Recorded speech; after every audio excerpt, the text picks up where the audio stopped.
Commissioner Reynolds, could you lead us in the pledge? Yes, ma'am. Pledge allegiance to the flag of the United States of America and to the republic for which it stands, one nation, under God, indivisible, with liberty and justice for all. Ms. Susan, can we have the roll call, please? Jerry Smitko, Present. person. Here. Andrew Blanchard. Here. Dusty Guidry. Here. Bill Hogan's absent. Gene Reynolds. Here. Allison Sari. Here. Madam Chair, there are 6 Susan Johnson. We have a quorum. Secretary Montague. Thank you. We have next on the agenda, the adoption of the October 7th commission meeting minutes.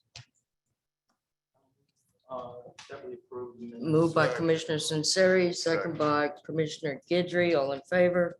Aye. All opposed. The approval of the agenda for today. So move second. Moved by Mr. Sunseri, seconded by Commissioner Guidry. All in favor? No, Blanchard. I'm sorry, Blanchard. Right. All in favor? Aye. All right. Do we have any special announcements, personal privilege? We do have, for one, the overview of the text to tag and LA wallet by Mr. Henry. Good morning, Mr. Henry. Good morning.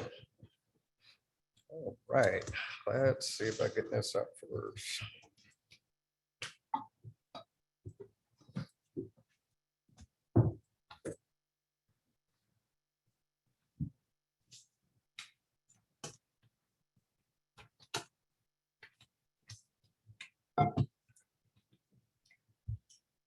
All right, so today I want to talk a little bit about some of the system enhancements we did with the recreational system recently. So I'm going to start with LA Wallet. So a lot of people have at least heard of LA Wallet. And for those of you who have not, LA Wallet is Louisiana's legal digital driver's license. It's 100% legal for driving purposes. That came out the 2016 session. State Police honors this as a legal license. ATC does as well, and it's completely free to download for Android and iOS.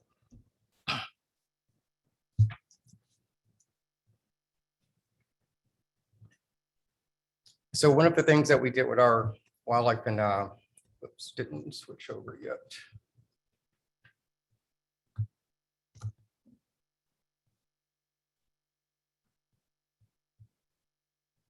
Sorry, let me reopen this.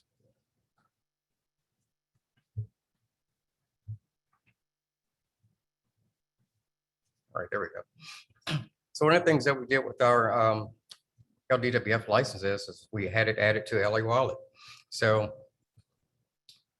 that went live on October 18th.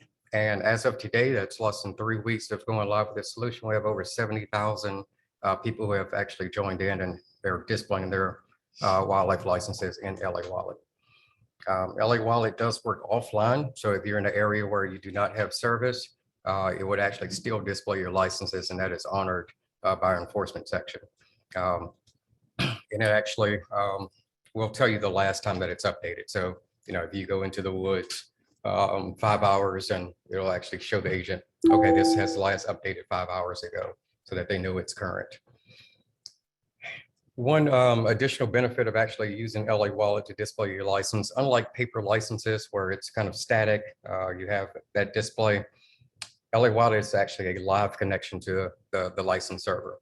So if you have a revocation, let's say you owe taxes and you should not be hunting because your hunting license is suspended, it would actually display that in LA Wallet. So those are things that enforcement agents would have had to look up before or call in. And now this is something they can actually see right there on the spot. It also gives the citizen, notification that they actually have something just in case they were not aware. They can go ahead and address it and take care of it.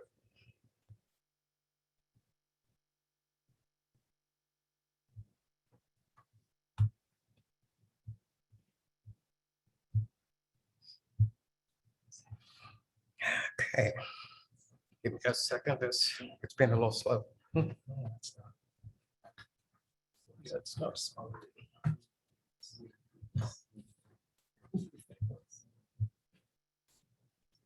Let's kill it.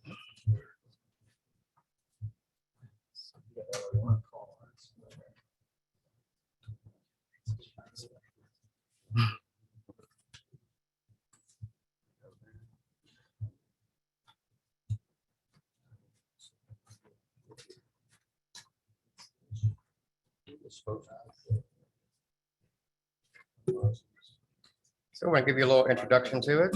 So here we go. Connecting your wildlife and fisheries licenses to LA Wallet is easy. First, make sure you have the latest version of LA Wallet installed and your Louisiana driver's license or state ID linked to your account. LA Wallet will use this driver's license or state ID number to look up your wildlife and fisheries account. Only Louisiana residents are eligible to use LA Wallet. LA Wallet is accepted by LWF law enforcement as proof of your license, eliminating the need to carry a paper copy of licenses and tags. Linking your LWF account takes just 3 taps. First, tap the LWF licenses credentials shown on the home page. Read the disclaimer, then tap the yellow Connect LWF account button at the bottom. Once your LWF account is found, tap Yes to add your licenses. Your LWF account information will display at the top of the screen, along with your hunter's certification and federal duck stamps if they are found. To see your individual licenses, tap the category to expand the licenses in that category. You will only see the categories for which you hold licenses. Expired licenses will display for 30 days in LA Wallet. If you need to purchase, renew, print, or manage your licenses, you can simply tap the Go to LWF account button to open your browser and log in to the online customer portal.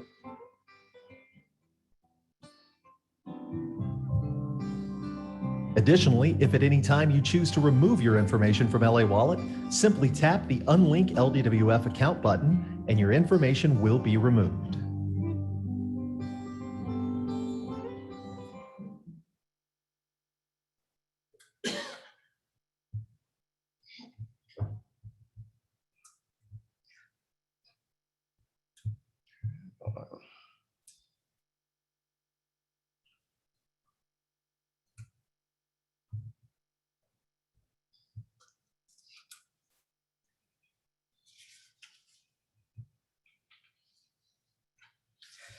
Let's see again.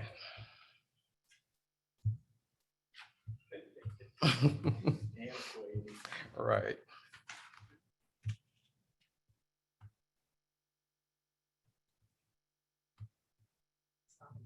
All right, so the next thing, text to tag. So one of the new features that we added as well is the ability to text to tag your harvest. So that's deer or turkey. So we have several ways to tag your deer or turkey. One, if you do not want to use a cellular device at all, you always have the option to use the paper tags and physically tag your animal.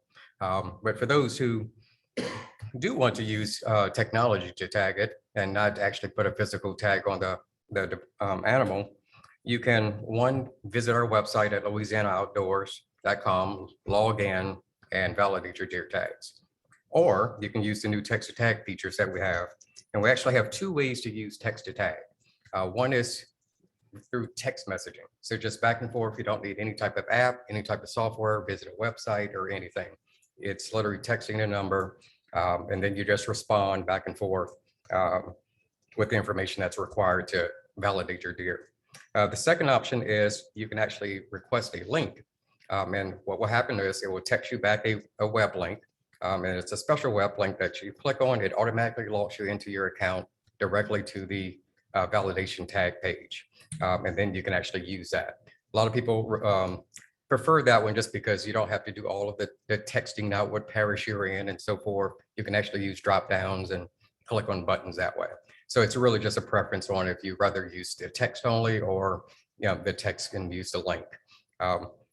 One of the benefits of using the text only, you only need minimum service. So if you're in an area that you only have one bar of service, the text only is key for you. I mean, that one will work.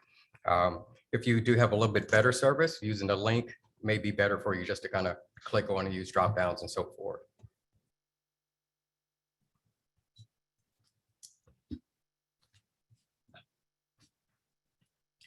And in this video, I'm going to display how to use the text only version. E-tagging and text-to-tag. Now, tagging and validating your harvest is easier than ever with the new text-to-tag feature. Once you have enrolled in text-to-tag via the customer portal with your personal, unique cell phone number, you can text report to 225-267-9988 to begin the tagging process. In this video, we will go over validating your tags via text message. First, you will be asked to confirm your identity. Each step of the process will allow you to reply easily using the numbers next to each option. Next, you will be asked if you moved the animal. If you validate your harvest using this new feature before moving the animal, you will not need to apply traditional or paper tags to the animal. If you've already moved the animal, you will need to have attached traditional or paper tags. After confirming, you will then need to reply text to begin validating your harvest via text message.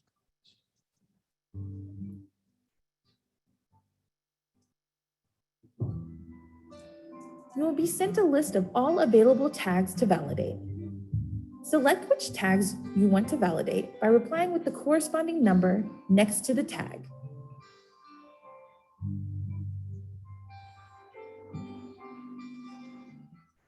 After every response, you will be asked to confirm by replying 1 for yes or 2 for no. If you selected an antlerless deer tag, you will be asked for the gender of the deer.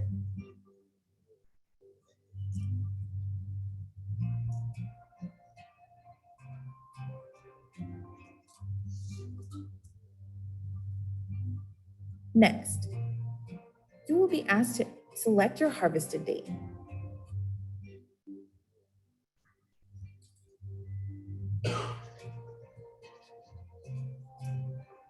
Now, enter what parish the animal was harvested in.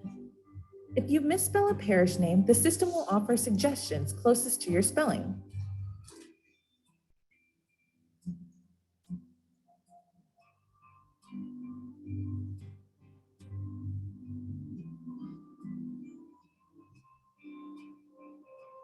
Select the parish name or reply with 0 to try again.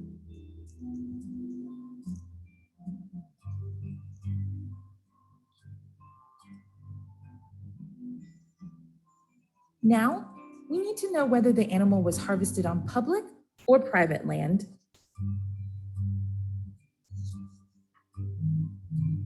If you select private land and the parish has associated deer areas within them, you must choose a deer area to continue. Lastly, you will be asked to confirm all of the information that you provided. If this information is accurate, reply with 1.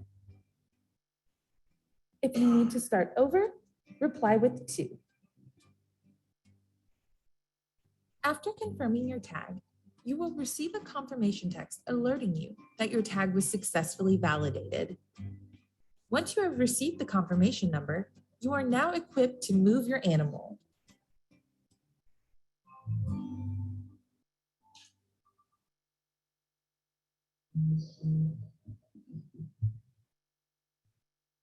All right.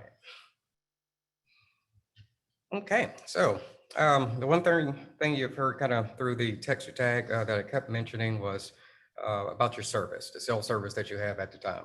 So the one thing I kind of skipped over was, what if you have no service? Right now, their only option is to use the paper tags. So that is a glaring gap that we know we do have, but we do have future enhancements and a project that we have to kind of close that gap. So one of the future enhancements that we're working on right now is a actual dedicated mobile app. And one of the major features that will be in this app is the ability to tag your deer or turkey in offline mode. So how it's envisioned right now is you will have all of your tags because you've at least synced up once before you went into an offline area. You would start the tagging process and it will just remain on that app on your cellular device. If you're stopped in the woods before you have service by an agent, you can actually show them that you have submitted the validation. And then once you get in service, it will actually upload to the server. So that is a future enhancement that we will have very soon. The next one is in LA Wallet. Currently, right now, the deer and turkey tags are not displayed with your licenses. We are currently adding that right now. So hopefully in the next couple of weeks, that feature will be there so you can actually see which tags have been validated and which ones are still available. In this past session, Act 356 was passed. In that act, there are two features that are scheduled to be in production for June 1, 2022. And that is 365 license and auto renew. So 365 license, will be the ability to, when you buy your license, it is good for 365 days. No matter what time of the year you buy it, that's how long it's good for. So since that is a change from how we do things now, you potentially could buy your fishing license in the spring, your hunting license in the fall, some other license at a different time. And while that sounds great, you have it for 365 days, keeping up with all those different dates is going to be challenging. So the auto renew is our feature to kind of help citizens with that. If you select to opt into auto renew, it will automatically just renew each year for you, and you don't have to kind of keep up with those dates. Everybody will have the ability to opt out of that if they don't want, the auto renew their licenses, but it is a feature that we're going to add for those who do want to use it. And that is the end of my presentation. Were there any questions? Putting the tags on LA Wallet, is that gonna get done before the season's really cranked up? Yes. Okay, thank you.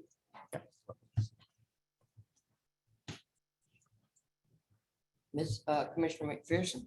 With the auto renew, does it send you some receipt or something showing you that it has renewed? Yes. So we are planning, notifications is a big part of auto renew. We want to make sure that you're aware that this charge is going to happen. So there's going to be notifications that we send at least a month in advance to say, hey, you have a license that's expiring. We intend to charge your card this amount of money on this date. And you have the ability, if you say, you know what, I don't want that license this year, let me go ahead and log in and turn it off. And then right before it charges, it's going to send you a notice, we're about to charge your card. So we're going to have plenty of notifications to the public, and then they will get their receipt just like they do now via email. Thank you. Anything further? Thank you so much. All right, thank you. Anything else in special announcements, personal privilege, Mr. Secretary? Anything? All right. The enforcement report, please. Major Scanner. Morning, Madam Chair, Good members of morning, the sir. commission. The month of October, we had 4 boating incidents, no injuries, but we did have 2 fatalities. We had 498 written citations, 196 written warnings, and 26 public assists. I have a few cases that would like to highlight for you all. Enforcement agents cited 2 subjects and issued an arrest warrant for a 3rd subject for taking deer during illegal hours, hunting deer during a closed season, and possession of an illegally taken deer. Agents received information about an illegally killed antlered deer in St. Landry Parish and began an investigation. During the investigation, agents identified 2 subjects who went on the private land and illegally harvested an antlered deer shortly after midnight The deer was transported to a friend's camp and cleaned. The owner of the camp, who was present when the deer was cleaned, was cited for possession of an illegally taken deer. The deer was seized and donated. In addition to the criminal fines and possible incarceration, subjects face civil restitution totaling $1,624.61. A Marksville man was cited on Dewey Will's WMA for taking over the daily limit of squirrels. An agent was patrolling the WMA and encountered a subject parked on the side of the road. The agent initiated a stop and discovered that the driver, who was picking up a friend who was hunting, was in possession of 8 squirrels. According to the driver, the 8 squirrels belonged to the subject who was actively hunting. The other hunter was located and found to be in possession of 7 freshly killed squirrels. After a brief interview, the subject admitted to killing all 15 squirrels. All the squirrels were seized and donated with that case. Enforcement agents cited 5 subjects for several migratory game bird hunting violations in Jefferson Davis Parish during the last weekend of the special teal season. Agents were conducting surveillance when they observed 5 subjects hunting migratory game birds after legal shooting hours. During the surveillance, agents also documented some of the hunters shooting from a moving utility vehicle and ducks other than teal being harvested illegally. In total, 3 subjects were cited for hunting migratory game birds from a moving vehicle. 1 subject was cited for hunting ducks other than teal and intentional concealment of wildlife. 2 subjects were cited for hunting without non-resident licenses or duck stamps. And 1 subject was also cited for hunting with an unplugged gun. This concludes the enforcement report, ma'am. Thank you. Any questions, comments? All right. Number 8, receive a summary of the 2021 spotted sea trout surveys by Dr. Isaacs. Thank you very much, man. As I'm getting this thing set up, let me put in another plug for the LA wallet. You can also get your COVID status, inoculation status included on that feature, and that can come very handy if you're at a place where you need to show that. All right, so we are going to look through the results of a survey that we did this year at Wildlife and Fisheries, kind of an update to a survey that we did last year on some on stakeholders' views of a series of potential management options for spotted sea trout. We did something like this last year in conjunction with the biological assessment of the fishery, and the commission at that time decided that more information was needed about the stock of the sea trout. And so as my colleagues, Mr. Joe West and Jason Adrians and others went about doing that biological assessment, we decided it would be good also to do a assessment of the public to see what they said. And as such, we tried to make our survey effort this year parallel to what we did last year.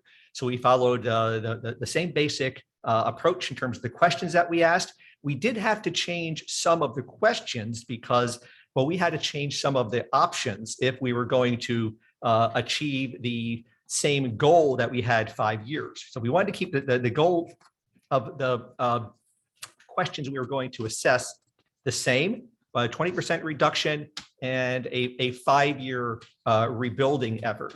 Now, we did that because there are many, many ways that folks can go about trying to rebuild this fishery. They could go stricter or they can go more lenient than that. And as you do that, it's going to change the results. So we said, well, you know, if we're going to ask people about their preferences for a set of options, let's make all those options kind of have the same goal. And so we picked a goal of a 5-year recovery, 20% reduction in the harvest, just so when we were comparing people's preferences for one option over the other, we were comparing apples to apples and not apples to bananas and pineapples and things like that. And of course, that's there are many, many ways of managing that fishery other than the ones that we looked at here in the survey. So we had same basic questions, same basic approach. Also, we tried to survey the same type of population. Now let's see. Next slide. Oh, okay. What am I doing wrong? Okay. All right. So as we're as I'm learning Computer 101 here, go on further here, the hang with me for 1 second. Okay. So who did we survey? Well, we surveyed two groups of people. One, a random selection of people with saltwater fishing privileges. Saltwater fishing privileges mean you hold any of several different types of licenses that give you the right to legally fish in saltwater in Louisiana. So your saltwater fishing license, your senior license, lifetime license, sportsman paradise license, and a couple of others. We limited it to Louisiana residents, and we limited it to folks 18 years or older, so that we could avoid those. Which one do I hit, sir? Use the arrow The to arrow, okay. advance. Hopefully that will. Got it. I think we'll be okay. No, so we did it for all folks 18 years and older to avoid any problems with contacting minors. We also did a web survey. The web survey was accessible to anybody on our department's webpage. So we had 10,000 people included in our contact sample and the email survey. We heard back from about 10% of them. The spotted sea trout issue was less of a high profile issue this year. So our response rate this year was lower than last year. That could be one of the explanations for it. The web survey, on the other hand, we had over 4,000 respondents to that. I got lots and lots of information. Now, anytime you do a survey, the people who respond to the survey are probably going to differ a little bit from the folks in your population. And we saw some evidence of that in both the web-based survey, that was a self-selected survey where people who had an interest in the issue actually kind of went out of their way to take it, and even in the email survey. Even though that was more convenient for the folks who answered it, folks who probably had less of an interest in fishing probably didn't click and respond, and people had more of an interest were probably going to respond at a slightly higher rate. But the avidity bias there for the email survey wasn't huge and glaring. But some evidence we see of that would be kind of in the mixture of licenses. You can see that licenses like lifetime license and sportsman's paradise license, those are overrepresented in our sample compared to the population from which they were which they came. But you know what? My view about the license type bias isn't really very large, because I looked at the pattern of responses among people with different license types, and there were very, very few differences. So that's probably not something really to be concerned about. One thing that really does distinguish both samples from the population would be the number of coastal fishing trips, saltwater fishing trips. It's an average of 15 among our email folks, among the web survey folks, 25 and a half. See, the folks takes a lot more trips than the email folks. Incidentally, I don't really have numbers for the saltwater fishing population overall, but I would say probably between 6 and 10 would be your average number of saltwater fishing trips for Louisianans as a whole. So both these populations really kind of reflect folks who have a heightened interest in saltwater fishing. Now here we see also another difference would be the percentage who say when they go fishing that they specifically target sea trout. 95% of those web folks. So these are folks who are more active and more interested in sea trout. Not surprising. Other differences here would be the number of trips that folks recall catching on a typical coastal fishing trip. Both of these probably a little bit higher than average, particularly the web survey. These are folks who, the majority of them caught 11 to 25 fish on a trip, probably a bit more than your typical trip. And that kind of shows you that the folks who responded to this are folks with an interest in sea trout issues. Not surprising there. Now, next issue we have coming up here would be their view in the change of the stock. So what we see here is that a plurality of both believe that the sea trout stock where they're going fishing has grown worse in recent years. Not a majority, but a big percentage of them A large percentage of the folks who responded to the email, 22%, said they really didn't know. These are folks with a less of an interest in the issue. And they're probably not going to observe that quite as closely as the folks who go web survey. That's other issue would be the level of concern for spotted sea trout. The majority of both samples said that they were moderately or extremely concerned for the stock of sea trout in the state. Not a huge majority, but a majority. Okay, this is another question just kind of to help us maybe understand why people gave certain responses for questions about size limits and slot limits.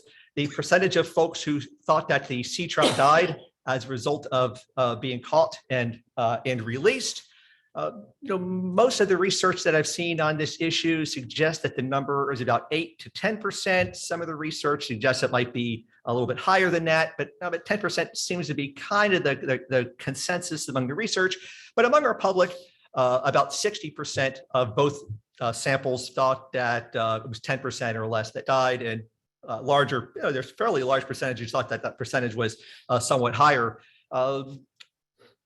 We asked this question in part because it would be interesting to see if folks who thought that a large percentage of the sea trout died after they went back into the water might be less receptive to things like the slot limits or the size limits and the like. Questions about general management practices. Now, I have to stop here for a moment to give credit to Dr. Rex Caffey over at Sea Grant. I can't give him enough credit for this. He helped us with this whole effort last year. In fact, it wouldn't have been as successful if it wasn't for Dr. Caffey and Dr. Steve Midway over at LSU. And this was something that Dr. Caffey suggested. We're going to ask about specific regulations. What's their general view of these things, just in general as a management tools? Now, we asked this on a scale from 1 to 5, but to kind of keep this rolling along, I'm not going to go into all the details. I'm just going to give you some summary measures of these. This is the percentage of folks who gave a strongly or somewhat support issue, that a level of support that would be like a 4 or a 5, minus the percent who said that they strongly or somewhat opposed the issue, a score of a 1 or a 2. We can see here, by this measure here, folks in general are receptive to the idea of lowering creel limits. Also pretty receptive to the notion of increasing minimum size limits. Slot limits, it's a little bit lower in general level of receptivity. We're going to see some different results when we come down to the specifics, but I'm getting ahead of myself. Seasonal closures, not very popular at all. We learned that in the public meetings that Mr. Adrians went to, that Dr. Caffey went to in great number last year. So we didn't even ask any more about seasonal closures, okay, because they just weren't very, very popular. We didn't want to spend a whole lot of time on an issue that we didn't think was going to go very far. No matter whatever their virtues are as a management tool, they're not very popular among our responding public. This is just a different way of assessing those measures. I gave you the scores 1, 2, 3, 4, 5, 5 being strongly support, 1 being strongly opposed. And we can see lowering creel has a fairly high score there of almost 4, increasing minimum size, also pretty popular. Seasonal closures, again, by this measure, not terribly popular at all. As you know, we have 2 different sets of regulations in Louisiana, one for Calcasieu Cameron parishes and one for the rest of the state. We asked folks, do you prefer having different regulations for different parts of the state or one set of regulations for the entire state? Now, we didn't actually specify what that one set of regulations for the entire state would be in the question. I didn't want to get ahead of myself when it came to that. When we came to that response right here, we saw that the majority of folks in general seem to prefer having one set of regulations for the entire state. Pretty big percentages, though, seem to like this idea of having of different sets of regulations for different corners of the state. Incidentally, if you were thinking of actually imposing one set of regulations for the entire state, I really think that your percentage of the folks who like or dislike would change a lot depending on what regulations you're examining.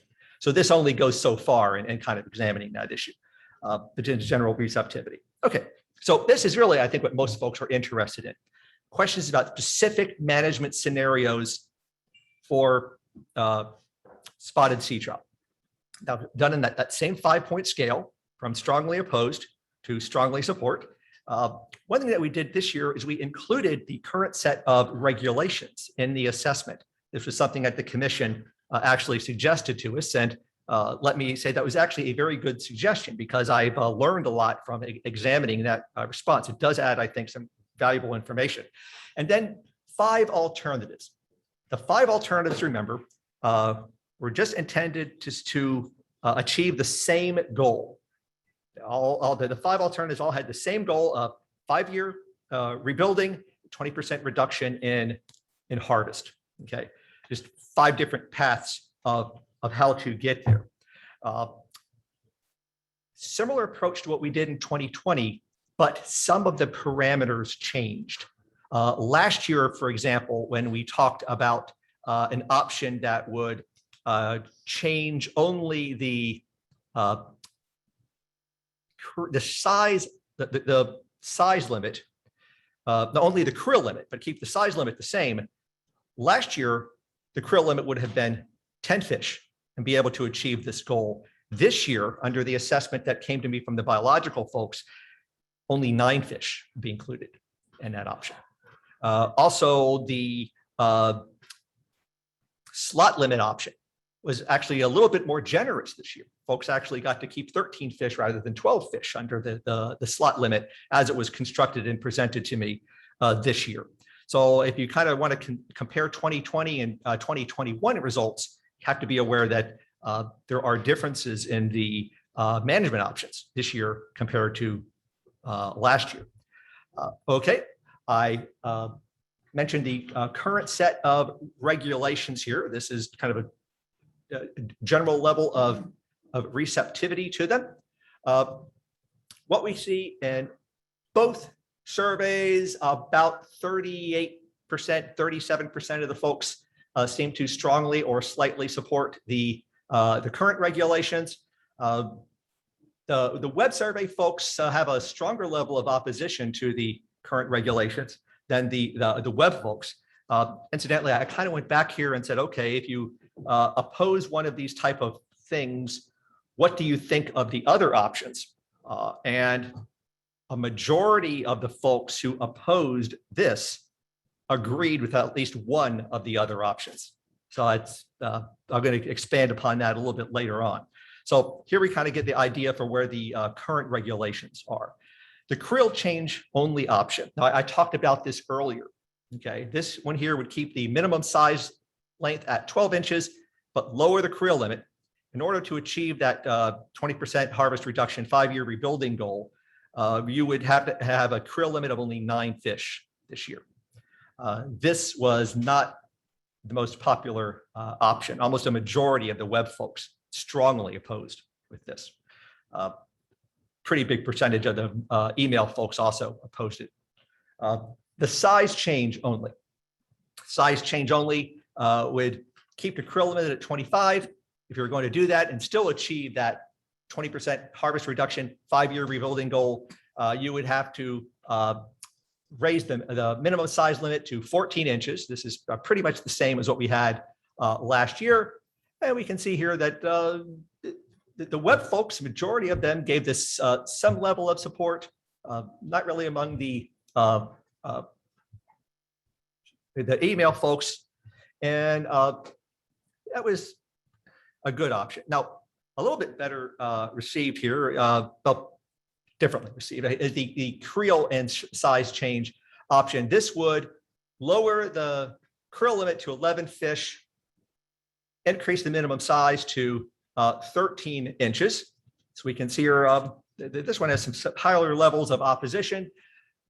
The last 2 slides are going to be the options that have kind of the highest rates of support among them. Okay, this one here is kind of unusual. and that it has a 1/2 inch minimum size increment and a krill limit of 15 fish. This one here was actually one of the better received options among the ones that were presented in front of the folks here.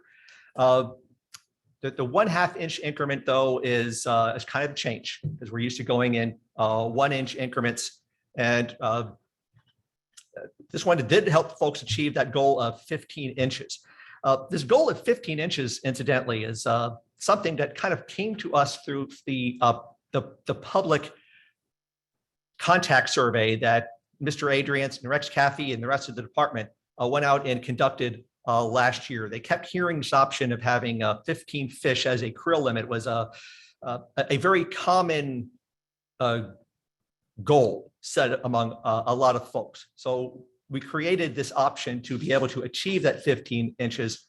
And to do so, you kind of have this, or the 15 fish, excuse me, and to do that, you kind of have this 13.5 inch minimum size. The last one that we looked at here is the slot option. Now, the slot option this year is a little bit different from the slot option last year. The minimum size and maximum size parameters are the same, 13 inches and 20 inches as we had last year, but you do end up getting an extra fish, excuse me, and you get to include 1 fish over 20 inches this year and last year. This was also a fairly well-received option among our public. To kind of summarize these, okay, this is going to be the net preferences. This would be the percentage of folks who strongly support or slightly support minus those who strongly oppose or slightly oppose. And we can see that for several of these options, they're negative, which means opposition is stronger than support. We see that for even the current regulations. And for the options that change only one parameter or the other, that is maybe only size or only creel, those are the ones which seem to have the lowest ratings among the public. The creel and size change 1, which changes both a little bit, is also stronger levels of opposition than support.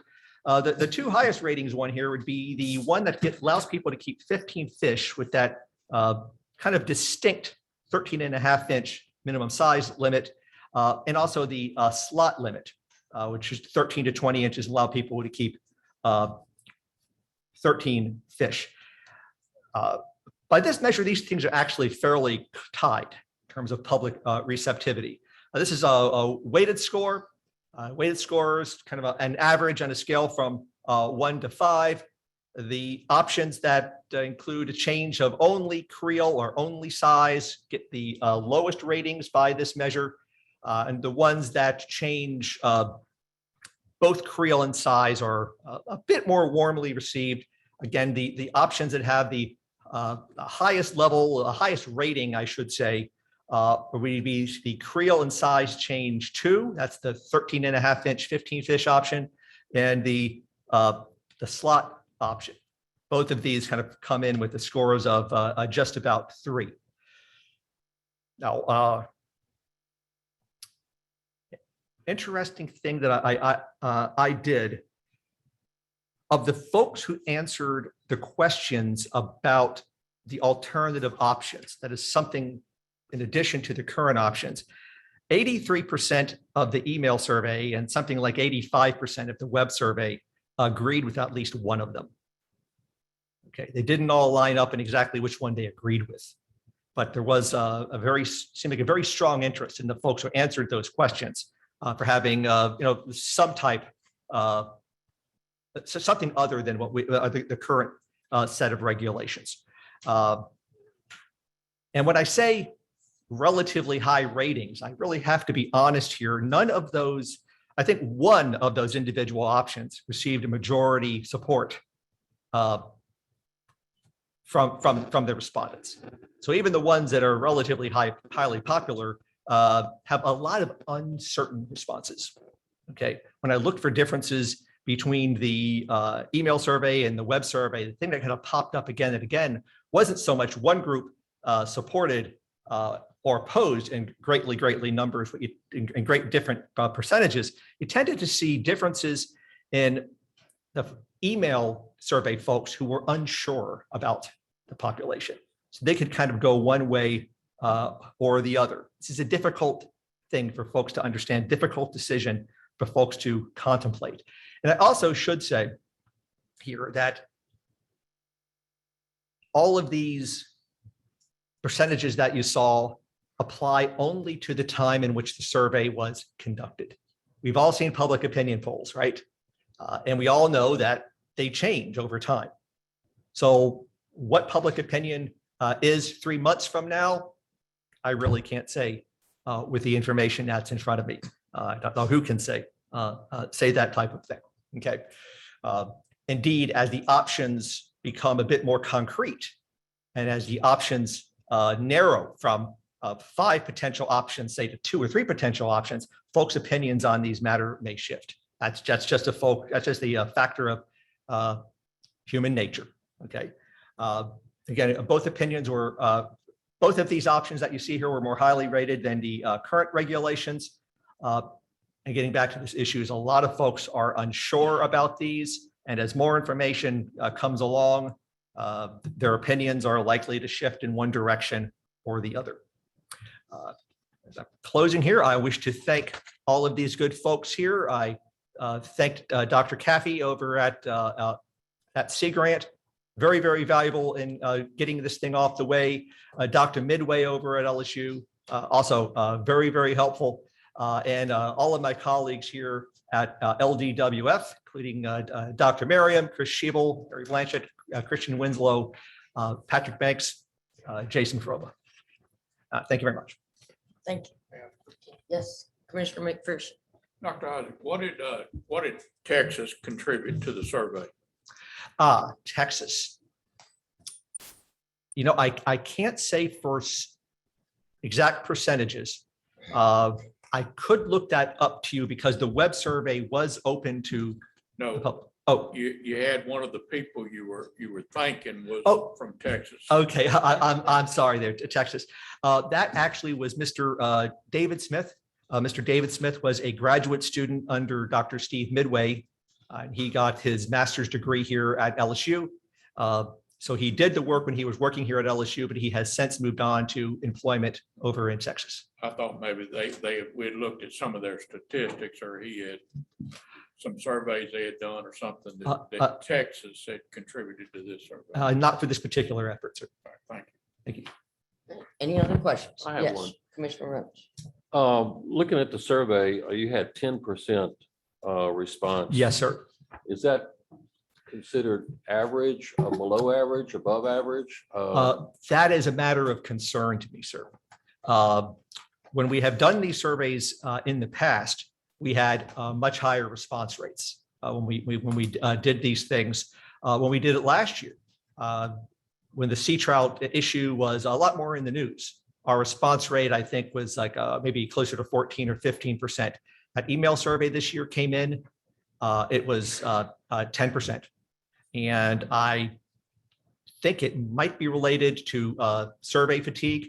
I think it's easy for everybody and his uncle to send out surveys to folks now. And I think folks are getting these invitations to participate in the survey. I think are more likely to ignore them, not even to open the email. That could be an issue right there. Could even be matters of folks not being sure that that survey is actually coming from who purports to be sending the survey. You know, maybe it's not Jack Isaacs at Wildlife and Fisheries. Maybe it's Ivan in the Ukraine. You don't know what that Ivan is up to. You know, that could be part of the issue. And it is one that I have mentioned to folks here in the department, and we need to explore other means of interviewing folks. Another thing that I didn't mention quite here was when we came to the email survey, your average age was 4 or 5 years older than the average age of the folks that we surveyed. So we had the average age of people who held all those licenses. It was about 46. Average age of a respondent, I think, was about 51 or 52. And also you saw how the senior folks were overrepresented in the email survey. I think younger folks maybe aren't doing email surveys the way they used to. And as a department, we need to find ways of going where the people are and finding better ways of getting them to respond. Do you think that the sample size is enough to give us a general trend? I do, sir. Yes, I do. Although, I am concerned about that 10% number. Right. I think the numbers are pretty good. That 990 is a good sample size. Okay, thank you. Thank you. Any further questions? Yep. Commissioner Sinceri. Thank you, Madam Chairperson.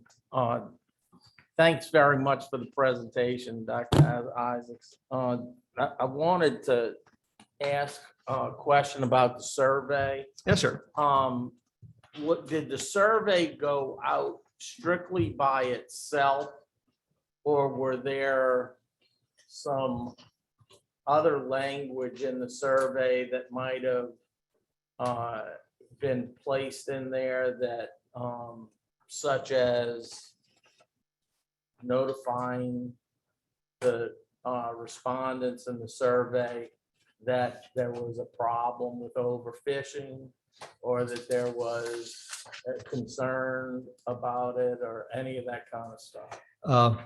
Well, we could kind of address that actually in two different ways. When this thing went out to the email survey, there was a message basically inviting people to participate in the survey and basically outlining what the general topic was, sea trout numbers. In the first message, there was also a further explanation about how people were sampled and why they were sampled and what we're going to do with the results. But I think to answer your question, in the questionnaire itself, there was a brief explanation of our biological assessment, describing changes in the stock over time. There were also two graphs in the questionnaire itself that the people got to see. One was talking about the change in female spawning stock biomass, and the other was talking about a change in harvest over 20 years. Both of those showed these downward trends over the last 15, 20 years or something like that. That's good. And it always concerns me about including that information is how much information to provide to help people kind of gain a certain competency with the material, then how much is too much information. So where you're kind of trying to steer them one way or the other. And it's like the last thing that we want to do. It doesn't help us at all if we do that. So we try to walk that narrow rope. If I may. Sure. Another question about, do you have an idea of how the increase in the amount of licensees that they've had dating back to when y'all started analyzing catch rates or whatever? Very good. Well, that is a really difficult matter to address. One thing with the licenses, I was able to share with the commissioners some summaries of the number of licenses that had saltwater fishing privileges from dating back to about 1987, 1988 or so. But you'll see that's always kind of a sticky wicket because the type of licenses that people have been required to hold has changed over time. Prior to the year 2000, for example, folks 60 years or older didn't need a license at all. Now we have the wonderful senior license available to them, and that's a very, very popular license. Their numbers there have been increasing. So if you see an increase in the number of people with saltwater fishing privileges, a certain portion of that comes from the fact that you have people now who didn't have to hold a license in 1998 who now have to hold a license, and they number into hundreds, thousands, or 200,000. Can't quite remember the number off the top of my head, but there are a lot of them. So you see that number increasing.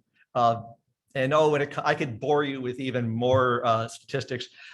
Really, it might be interesting to do this would be from to get with the biologist folks. I don't want to overpromise, sir, because it's not my field, but they might have estimates of saltwater fishing effort over the time. And they can, I'm sure, address that more fully than I can. The existence of those data and the quality of those data. I mean, I think that would be helpful to know what we know as a department. I'm saying, you know, as the department knows how the effort has changed over that span from 87 through now. I think that's important because if the effort has been a lot more, that's impactful, and you know, then I have a lot more concern. But I also have a question that's probably not for this, but has to do with the environmental conditions that have impacted the fishery as much as anything else, such as habitat. Habitat, I think, since 87 through 2021 is significantly different. I would venture to say that it is. And if you looked at just since 2010, the number of years that we've had freshets or low salinity in the estuary has had biological impact on the animal. Of course, yes. And on those issues, I'm going to defer to some of the folks, like Mr. Adrians is coming up next, who might be able to give us some more information. about So the effects of it's probably inappropriate for me to even bring any of that kind of information up right now. Oh. Wait, but I wouldn't say so. I really appreciate this report, this survey that's done, and thank the department for doing it again. Oh, my pleasure. Thank you. And I might also want to draw your attention to the comments. Okay, we had thousands of people took this survey. They left thousands of comments. I tried my best to make your job easier to categorize the comments by topic. Probably didn't do a 100% accurate job. You could probably look through those things and find some that I put in category A that should have been in category F. But I tried to do that. So a lot of folks had some very interesting things to say about this issue, including habitat issues. Thank you. Thank you. All right, Mr. Adrians, next up, we're going to talk about sharks. And let me preface this by saying that, I'm sorry. Oh, we are? I thought that was, Oh, no, we oh have, yeah, that was a summary. Now I'm sorry, updated assessment by you, Jason. yes, ma'am. Thank you, Madam Chair. We Thank have, you. I appreciate Jack warming up the crowd for me. So we'll get to this. And he covered some things that actually we'll see in this presentation as well. So when we get to those, hopefully we won't have to spend as much time, but I will certainly answer any questions again if we need to or that are new. So I'm going to start with a little introduction. We first presented this assessment to the commission in 2019. That was data through 2018. We came back to the commission in 2020 with some management options based upon the status of that stock and that assessment. At that point, this commission asked us to go out and hold some public meetings, get some feedback from the public. So I went on my Great Trout Roadshow. We sent out some emails and did a web survey similar to the one that was just presented. We brought this commission a notice of intent. Well, between that and October, we presented the results of that first round of public input. And then in October of 2020, we brought a notice of intent to this commission that was 15 fish at that 13.5 inches. At that time, y'all directed us, after hearing from some recreational groups and anglers about good catches, you directed us to conduct another assessment, or at the very least basin-specific trends, resurvey the public, and then bring that back to you all in October of this year. Ida pushed us back a month. In one way, that's a good thing, because as we get later on in the presentation, I actually have some updated data for one of the sections that I can talk about. And so we're here today. We have that new assessment that's data through 2020. And we'll provide those data that go into that assessment, age data, sampling data, landings data, and I have some basin-specific trends in the presentation. I don't go into them all. They're part of Appendix 4 in that assessment that y'all have.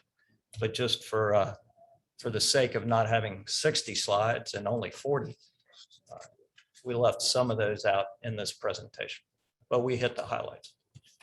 So the first thing we're going to cover is fishery landing. So this is part of that fishery dependent information that we collect that goes into any assessment and that helps inform us about that part of the fishery. This is where you see our biologists dockside, or you get those effort surveys. And then also our biological sampling that goes on dockside to get those ages and lengths of fish. So here's that overall landings graphic that you've seen a few times. This is updated through 2020. You can see there was a slight uptick compared to 2019 in the landings in 2020. However, I can let you know that looking at this year to date, it's about 22% lower in the landings year to date as of October 17th than in previous years. So it's possible that 2021 is going to be a lower year of landings. And you can see there the commercial effort has been virtually non-existent since the entanglement net ban. There's very few folks that hold that spotted sea trout permit, and it's somewhere under 7,000 pounds a year in the last decade or so.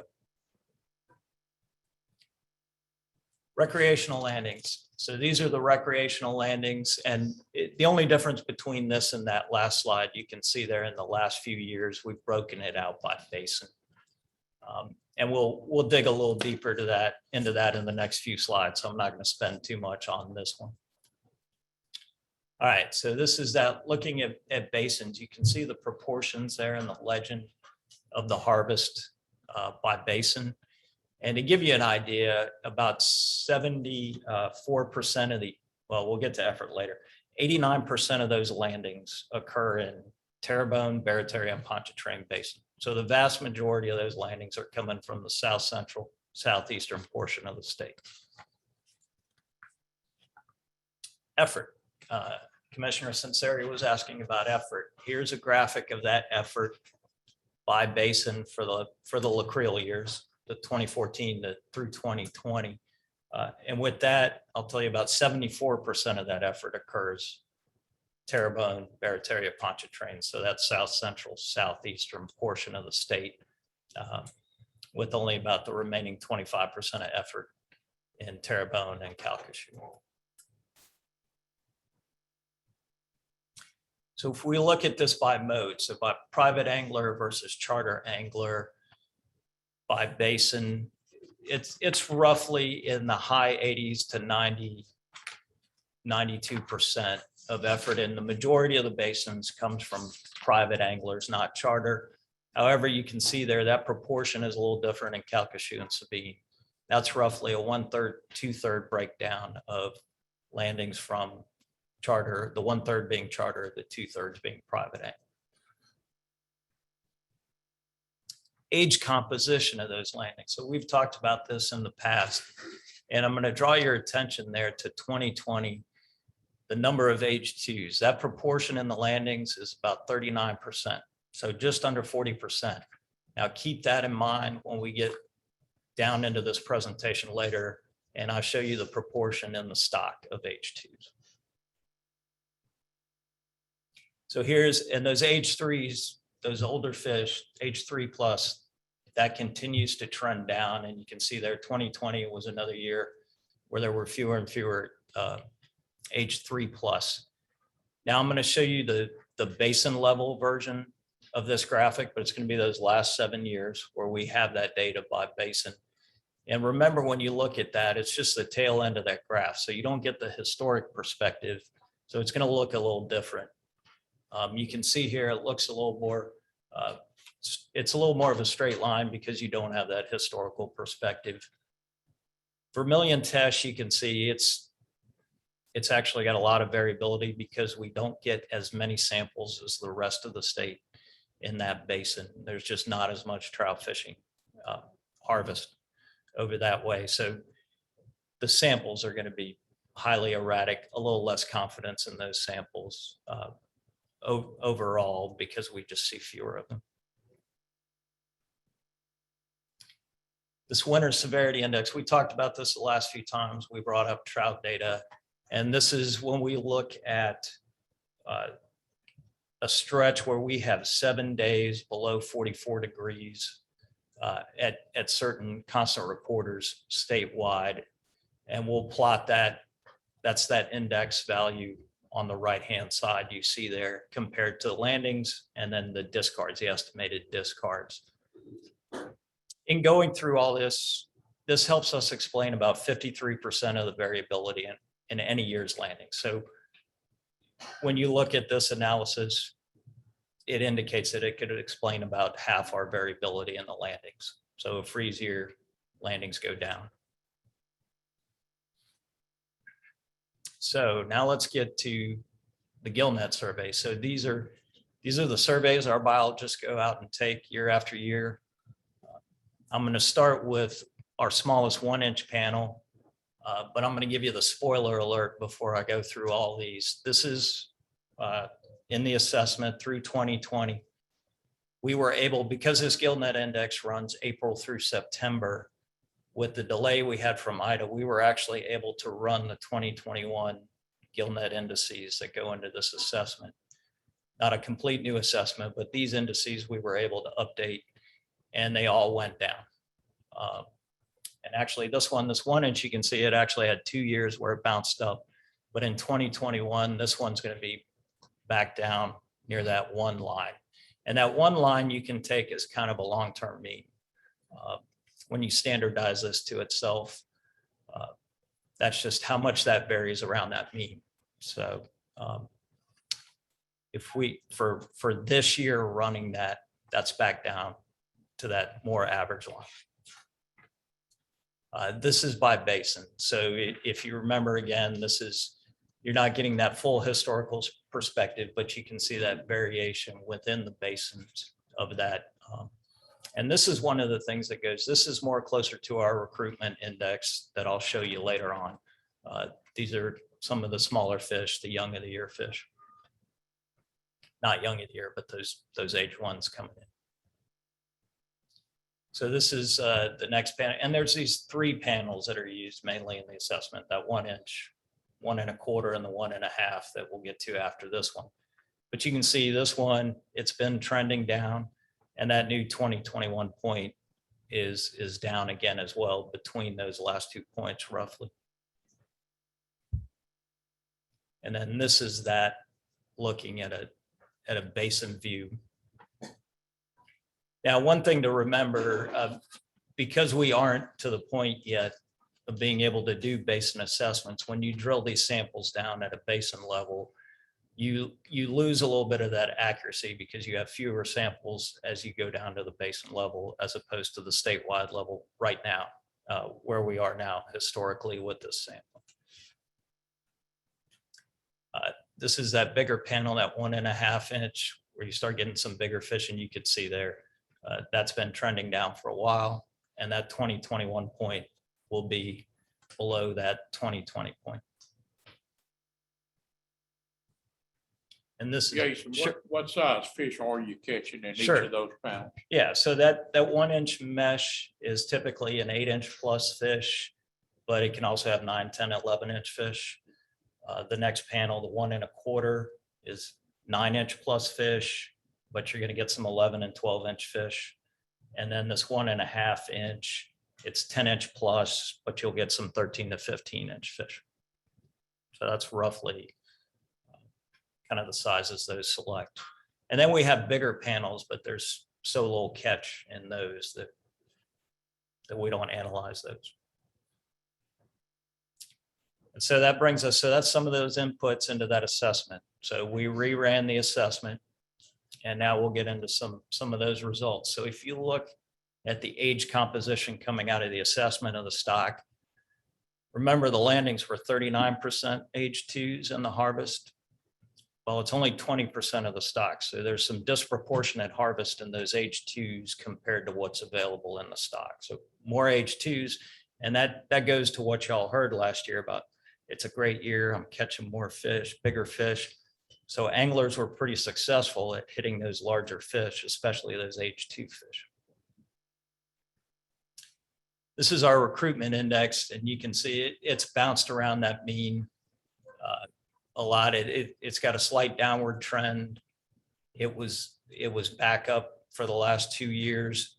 But as we've said in the past, our recruitment tends to be, even though it may be an overall trend downward slightly, it's been somewhat stable. We're still getting recruits. It's after they recruit that we're seeing these problems. With what we see in the GillNet indices for 2021, it's possible that this would drop down if we ran it again. Spawning stock biomass. So like with any of these assessments, that last point, that 2021 point, it's the one we have the least confidence in because it's the newer point. The other points have some historical perspective. That's not to say it's not a good point. It's just the one that usually has less confidence than the others. And that's why we use this mean of the last 3 years. That yellow dot represents that mean. So that still has the status of the stock as overfished when you look at it, whether we use that mean or that 2021 point. Fishing mortality, this gets into that effort discussion. So this is our measure of fish, that mortality of fish removed through fishing effort. And if you recall those effort graphs, effort was fairly stable the 5 years before this year.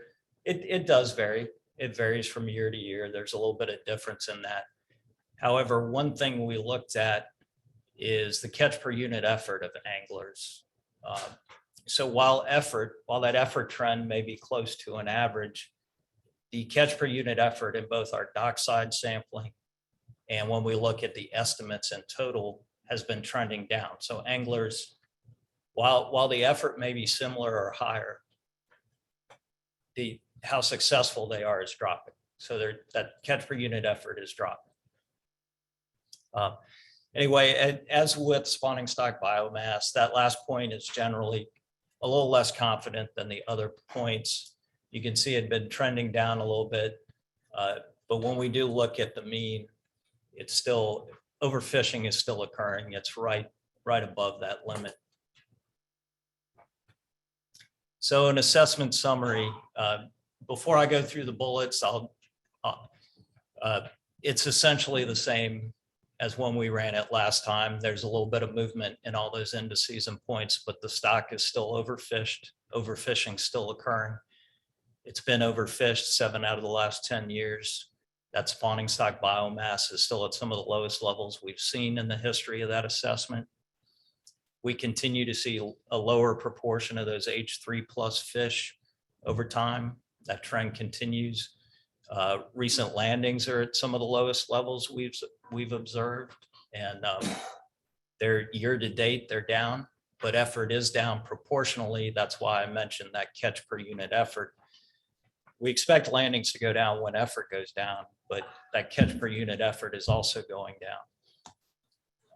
And then we ran that experimental, we still have that experimental winter severity index, and that gives us some way to explain some of that variability in landings, but not all of it. So stock projections, won't spend too much time on this next slide because it's very similar to what I've presented in the past. We used a 10-year projection. It's just this go around, the years have shifted. That's 2022 through 2031. We project out using those stock assessment metrics, that biomass, fishing mortality, those metrics. We assume future recruitment is going to be very similar to the most recent decade. And same with winter events. We assume they're going to be somewhat similar. we can't predict Mother Nature, but we have to pick some metric to use in that projection. And then we ran those scenarios from a 5% reduction all the way out to a 30% reduction. Of course, I don't show all of those here. So this is when you look at that 10, 20, and 30%, you can see those projections out there. And of course, that 20% is the first one that gets that stock above target and rebuilds that stock within a 5-year time frame, which is what we've always come to this commission with as our recommendation. So reductions. Those reductions that we present, they're calculated from our creel and biological sampling using those most recent years we have, 2018 through 2020. The reductions are in terms of female yield, so female harvest. We have reductions from creel and size limits only that we presented. Obviously, you heard the public sentiment on season closures. Those are based on future directed effort remaining somewhat comparable to what it is now. If effort changes dramatically either way, obviously that will influence those projections. And our size limit reductions are based on that 10% discard mortality for released fish, which is the same that we use in the assessment. So I'm not gonna go through these next two graphs because I have a table that summarizes this, so it's gonna be easier just to look at this. And the yellow ones have nothing to do with recommendations. Those are the ones that changed since you all last saw this information. And it's a kind of backwards Price is Right rules. It's the closest that gets to 20% without being under instead of over. So that's why you'll see some 21% there and some 25. But those as Dr. Isaacs mentioned, that slot of 13 to 20, it actually increased a fish. But the other two up top, where you're looking at just creel, those two options did drop a fish because we're one more year down the road and the condition of the stock has not improved. The slot limit one, that's a little interesting. That's just the way that the data fell out on that one and the fact that a fish was gained there. But so this is, and we can go back to this one later. I can pull it back up, but I figured this was a little easier. And this goes in 1/2-inch increments than going through all those line graphs to give you an idea. And of course, that all fits with our 20% reduction 5-year recovery. So next steps, as I've mentioned, we want to recover this stock to target or above by 2027, so 5 years. And of course, any of that recovery timeline is based on when any action will be taken on changes. You've seen the breadth of options available, creel limit changes only, size limit changes only, combination of those. There's some supplemental things that could be done. While those alone won't recover the stock, but there's special regulations after freezes and such. Couple Gulf states, well, Texas in particular uses that. They basically close spotted sea trout fishing if they have a freeze until later in the summer.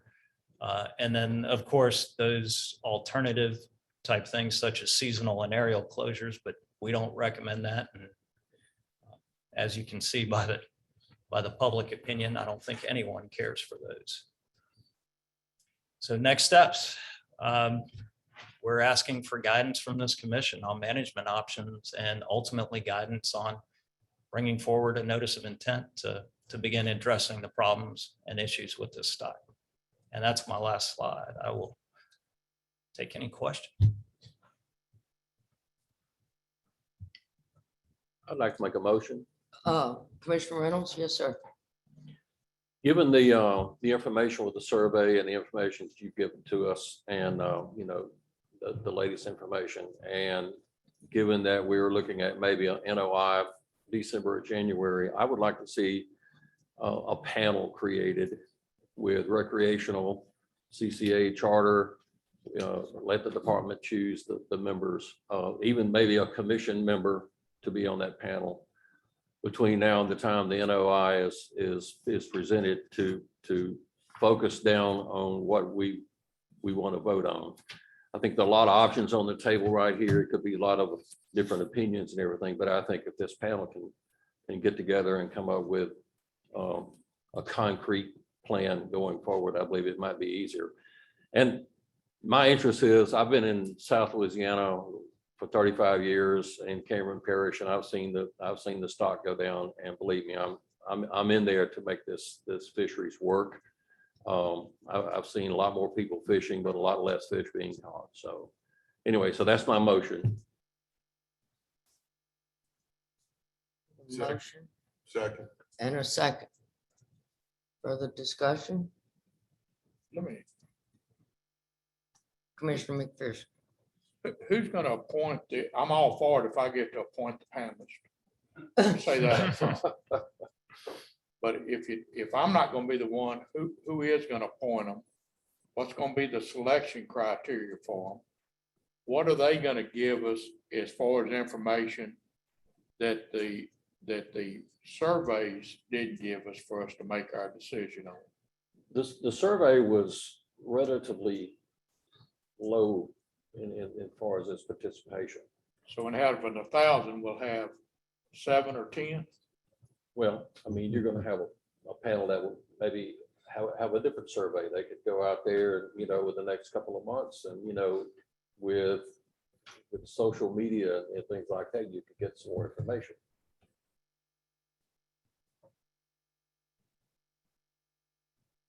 Do you want the commission to choose the participants, or you want the department to choose them? Neither. Let me Oppose a panel. You oppose the panel, okay? Let me throw something out, gentlemen. I just think, in my area for sure, out in, out to the west, I know those folks are still covered with blue tarps. Area around Terrebonne and Lafourche has been devastated. With hopefully we're on the downside of COVID, with everything that the coastal communities have been going through, whether it's the people fishing, the wreck fishers, or our charter boat captains, who are bringing money in desperately needed to our bayou communities and our coastal communities. I know we have a problem with the stock, but geez, I'm thinking maybe we ought to just kick the can down the road a little bit.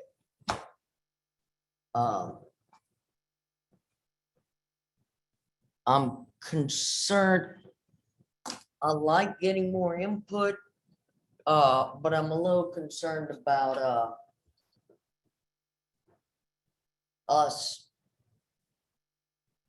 not doing our job, saying, because it kind of is our job to figure out what needs to be done.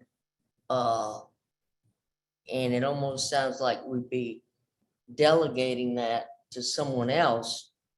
But I do not think that right now is the time to put additional burdens and regulations on people. Everybody's just trying to make it.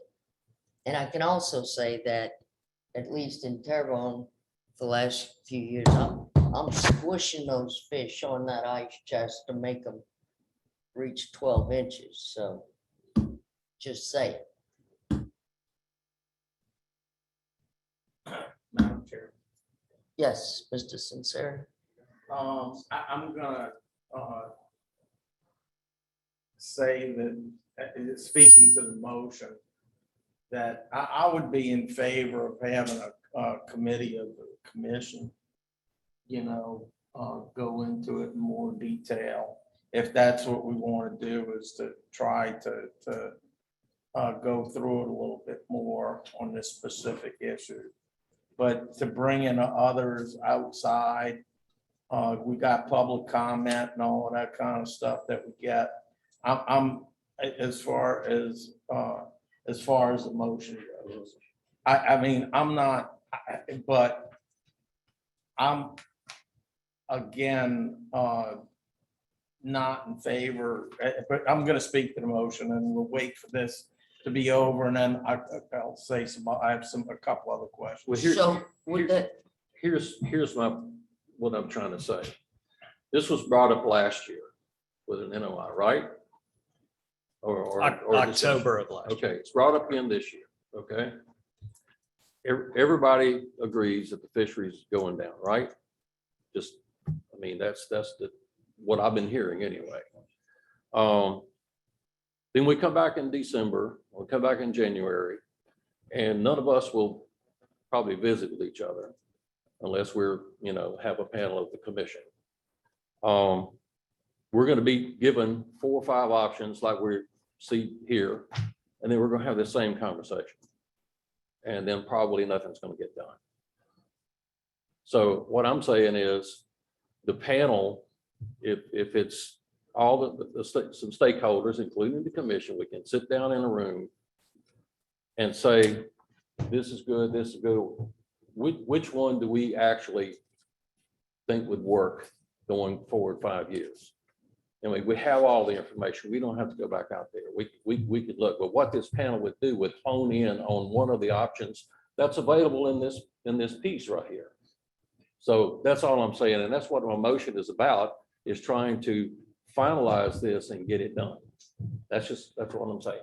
and let me respond that I think, and Commissioner Sinceri, is yours Substitute? a substitute I motion? I was just making a comment. I would Sure. be in opposition to the current motion, but I would be in favor of if it was the commission, because I believe. Well, if it's, Commissioner McPherson's right. This is our mandated thing. This is what Right. we're supposed to do. so if it's a, And we have public comments that have come in. We're supposed to take the data that's presented and make the best decision based on what we're supposed to do under the law. so if it was 3 members of the commission, so as to not violate any public meeting laws, and those 3 members could reach out to any stakeholder they wanted and come back and tell the entire commission what they think, and then they could do that. The commission could That go along with it or not go along with it. So is that a, Madam Chair, yes, sir? we've looked at this for this last year and this year.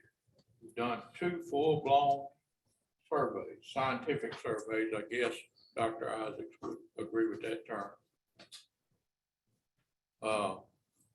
And what we see is that it's kind of all over the map. I think I read, correct me if I'm wrong, Ms. Susan, I think I read through 352 public comments. All over the board.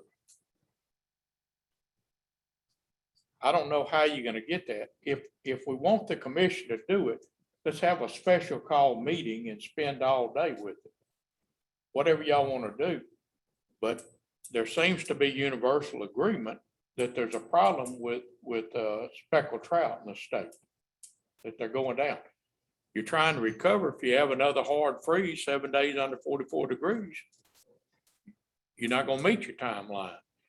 Other factors, we don't know what coastal restorations. I don't know what their plan is for the next 5 years, how they're gonna impact the environmental aspects of it. But I do think we need to act at some point. I think that's one of those deals, there's no right or wrong solution to it. But there's several alternatives, and a year ago, I remember Jason said, the department doesn't have a specific recommendation. They punted to us. We seem to be having a difficulty in making a decision. We've got 5 or 6 alternatives that achieves the goal that the public accepts and rejects to various degrees. And it's gonna be just a matter of some point of just saying, we're gonna try this. You can come back the next year if you don't like it. Or if you see that there's something you didn't recognize, or there's some public outcry, or some factors changed, and still change it differently. I would be okay with the commission meeting, either a special meeting or 3. I mean, look here, at the number of people that are here today with it on the agenda. Now, we had, from the comfort of their computer, well, we got 352 comments. We got 992 people that took the time to respond to a survey. We have over 2,000 people that took the time to go on the webpage and respond. Now, we've got more response. We've got more public input than I want. And I took the time to look through most of it. Just a matter of deciding what you want to do at some point, or if you don't want to do anything. I catch good eating fish up in central Louisiana. Madam Chairman, you know, Yes, Commissioner one Blanchard.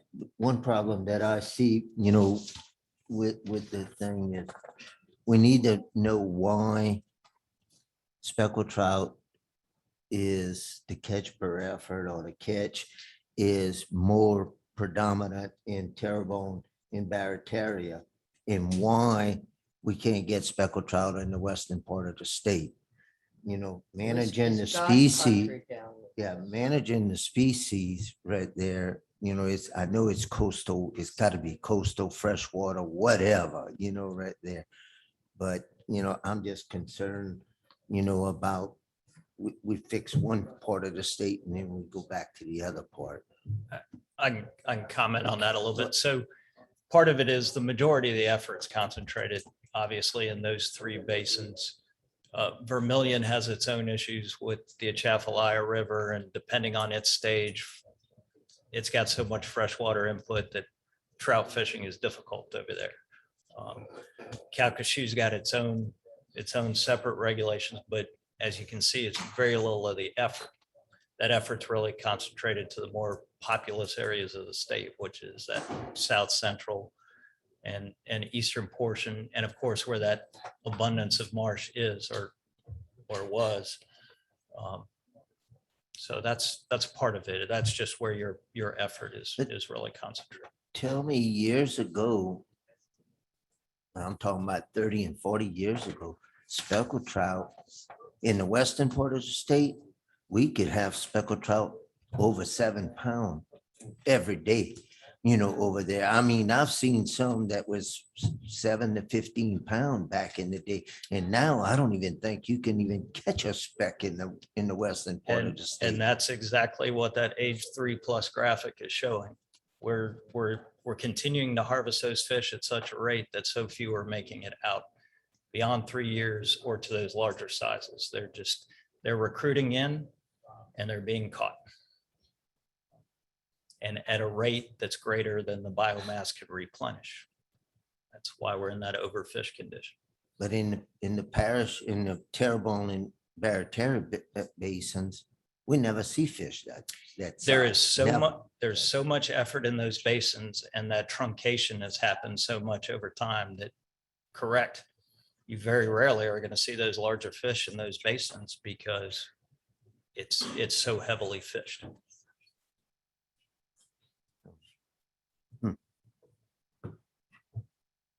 Commissioner Blanchard, if you would like me to, I could have a look at the survey results and see how opinions changed based upon the basin in which people fished. Because we asked them if they fished, you know, east of the river, Barataria, et cetera, et cetera.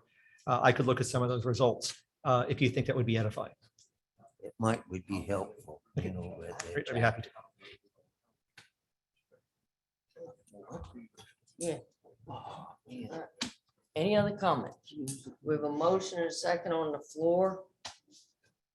All in favor? Aye. All opposed?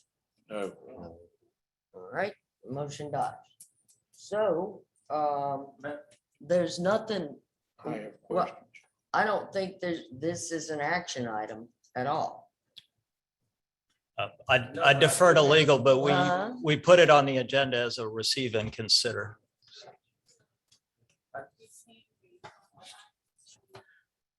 Yes, I still Commissioner got some Sincere. questions, Okay. Thank you very much.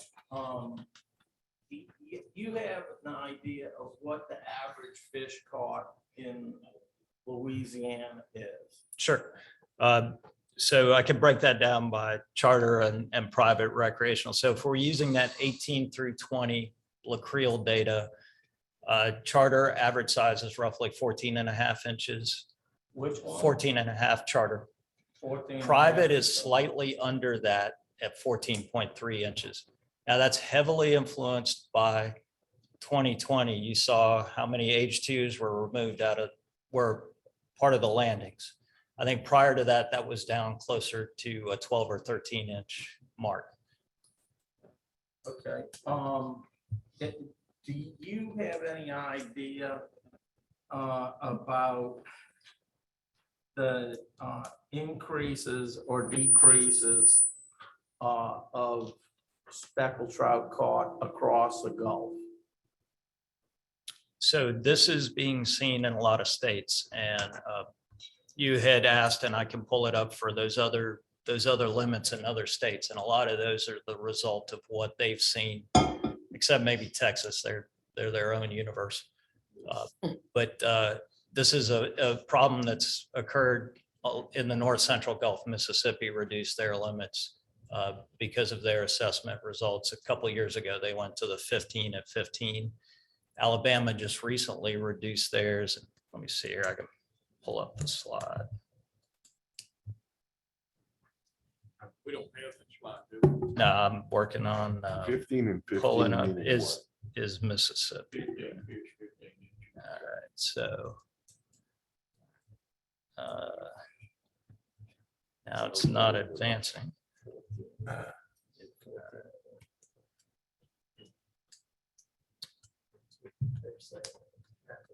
There we go. Mhm. So these are the Gulf-wide regulations.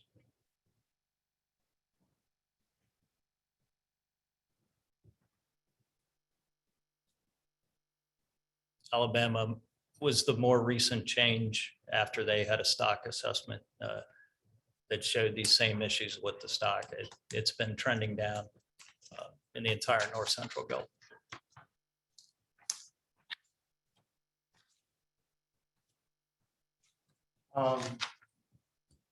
And then just one more question. Could you tell me again when this survey was done? What the dates were? For the most The recent, most recent one. that was, you recall, we did that in August, correct? We finished up in August for the public survey. It seemed like I saw, it might have been during the time of the storm and all of that, it was like, it seemed like it was August 20 something through September something. It was before, and then we were set to end right around when the storm hit. So we actually left it open Okay. longer, but had to close it. We closed it somewhere around mid to late September because we needed to analyze the data. Okay. I just, But a lot of that input was provided prior to the storm, if I recall, Jack. most of it was. Most of it was already prior to. in. Well, that's important. That's important to know that if it was just a small percentage that was collected after and it was going to end, before or right at the time of the storm, and that question doesn't even matter. And if you look at the results of this year's versus last year, the only thing that surprised me was that slot limit came up a little bit. Otherwise, the results are very similar to what we did last year. I think it kind of, what you see from that is that you have a decent portion of folks that want to, that are okay with more restrictive regulations. There's just no consensus on how to get there. And I'm gonna make one statement now, and then I'm gonna tell you all my feelings on this.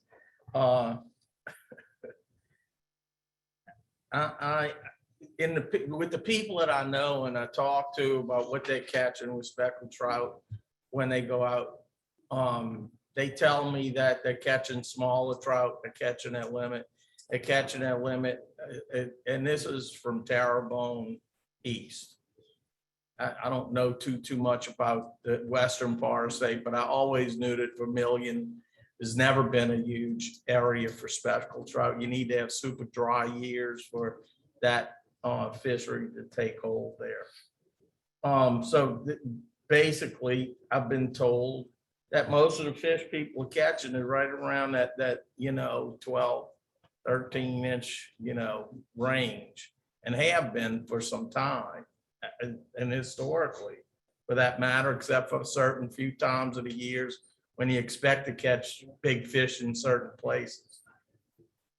So that's a statement from what my survey has done from people I know that like to go catch fish, that go out and target speckled trout and redfish. And the other thing, based on what I looked at, and now knowing about what the mortality is, you're looking at 14 inches, you can keep 25 fish, and you're gonna have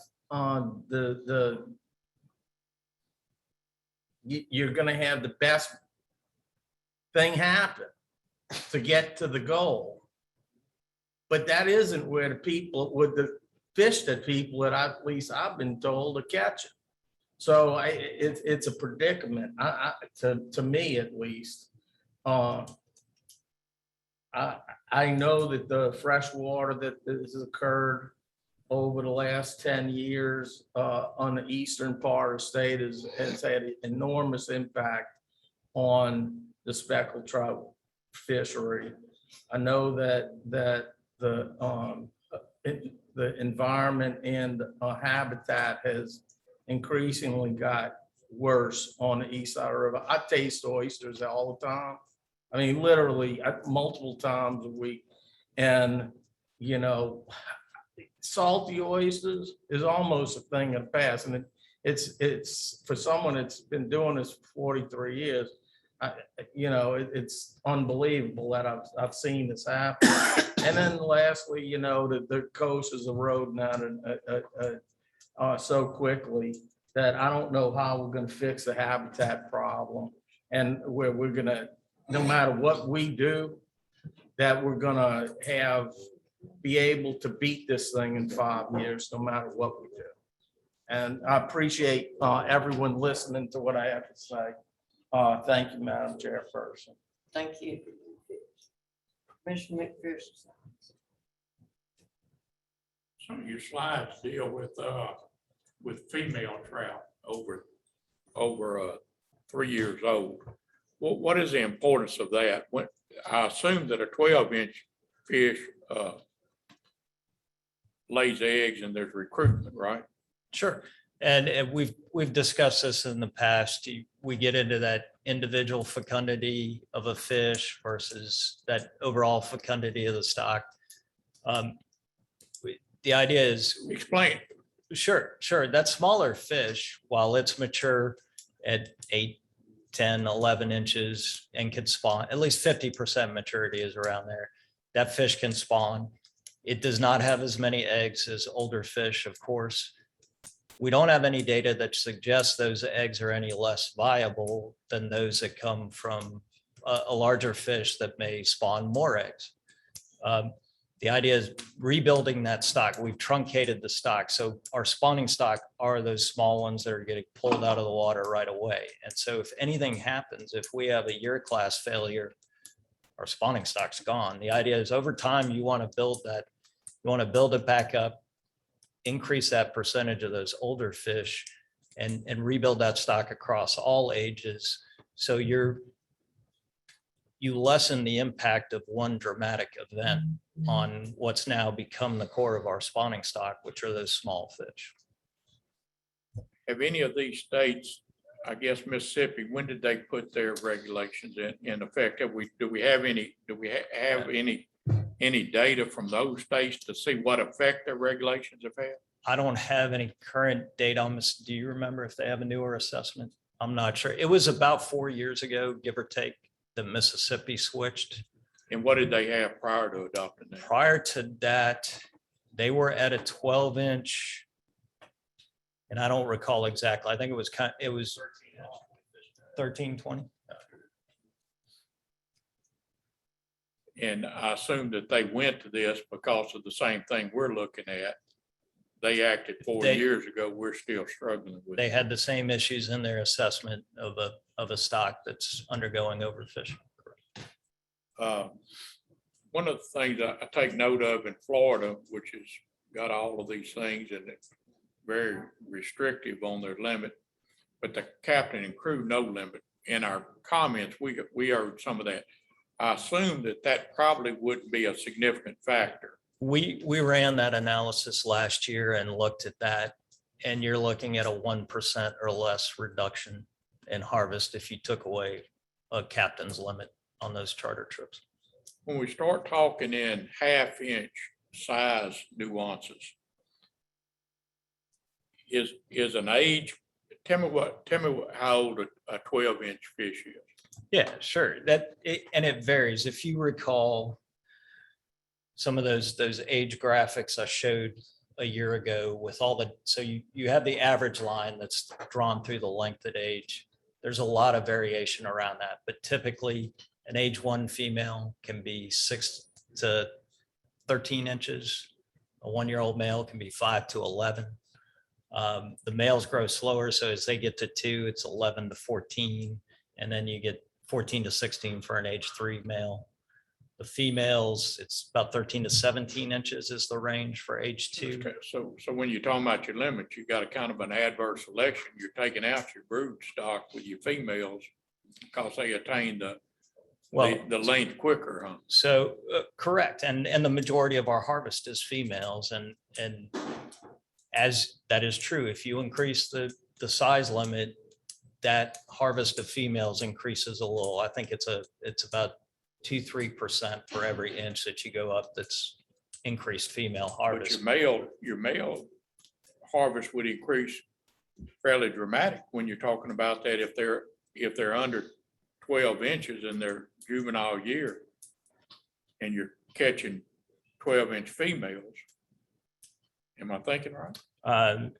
Those females are going to reach 12 inches first. And that's what I mean. Right.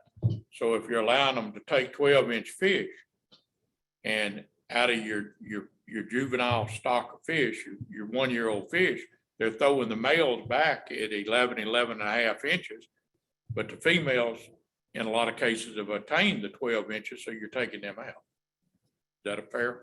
That's a observation? fair statement. So you accomplish that if you go up in your size limit. Well, you go up in the size limit, you're still going to harvest some more females overall because they get to those bigger sizes, whereas the males, around 16, 17, they kind of stop. But you'll pick up more females. But the idea is by getting that large size, you add potentially a year and you get, because 100% maturity is 15 inches. So that 13 and a half is kind of between that 50% maturity and the 100%, but you're giving those smaller fish more chances to spawn instead of you get these fish, they get right at 12, they maybe spawned once or they're starting to spawn that year and they're being removed. Well, I'd like to have that graph on the age classes, but tell me real quickly on the, we're talking about 12 inch, 13 and a half, 14 inch. How old is a 13 and a half or 14 inch on average? So that's going to be roughly age 2 fish. Age 2. Age 2. Let's see if I can unhide this current slide. So all you're talking about is just letting them grow another year to get into that.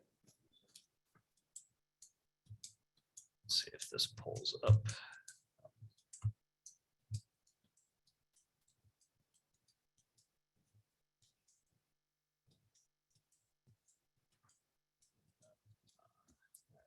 let's see. Trying to get, I've got that growth slide. I'm just trying to get it to come up.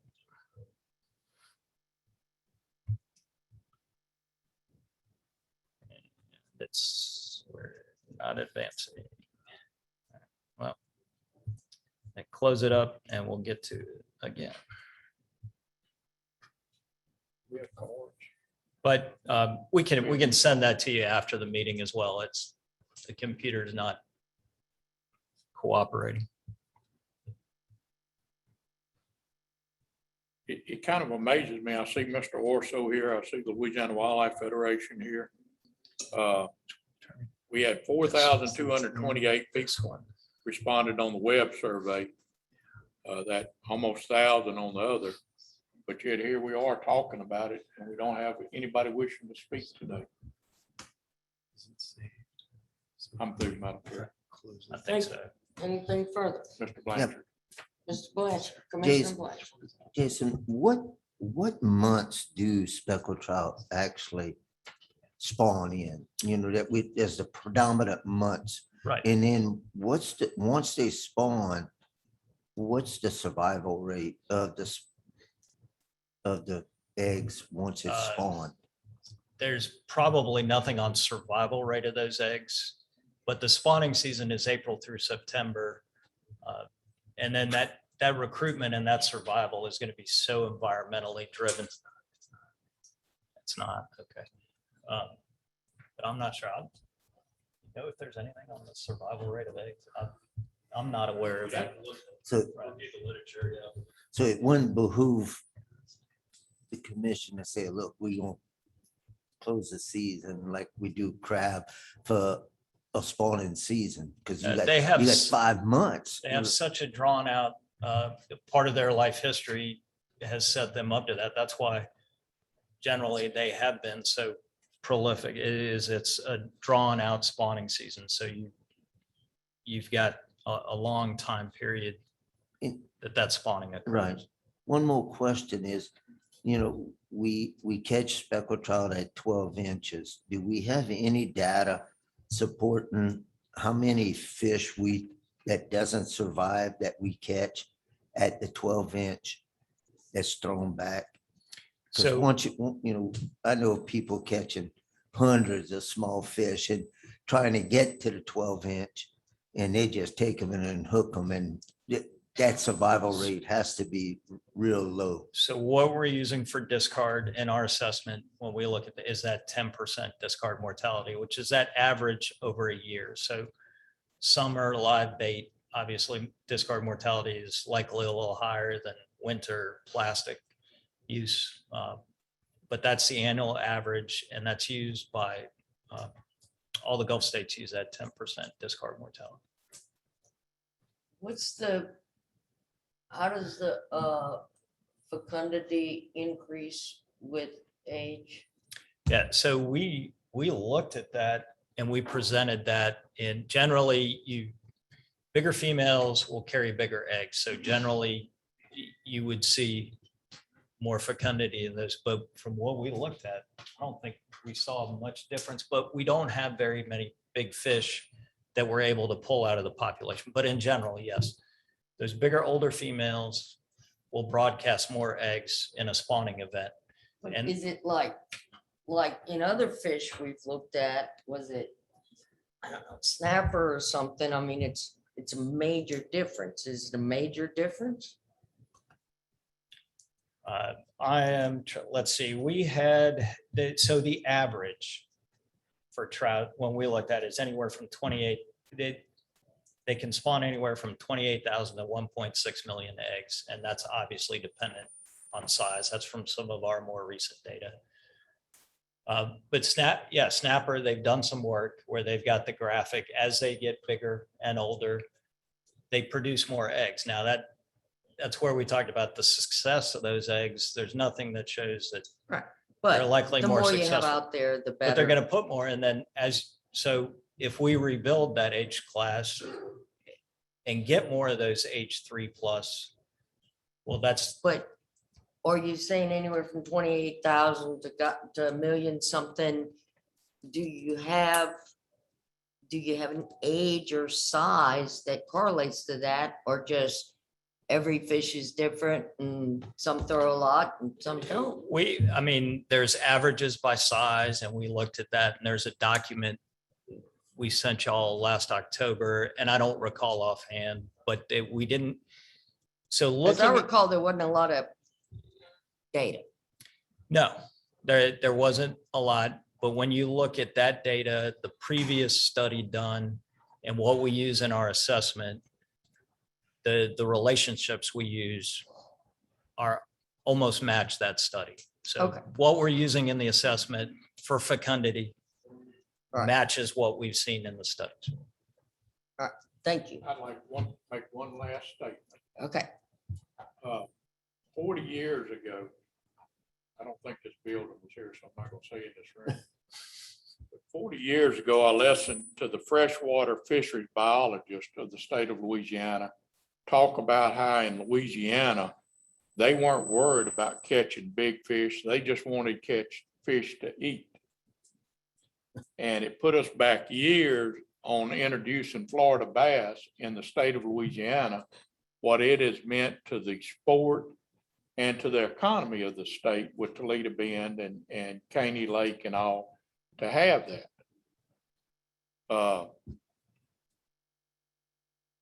People, the thought was that people just wanted to kill a deer in Louisiana. And everybody was just shooting, immature year-old bucks. 2-year-old bucks was a good buck, he had 8 points.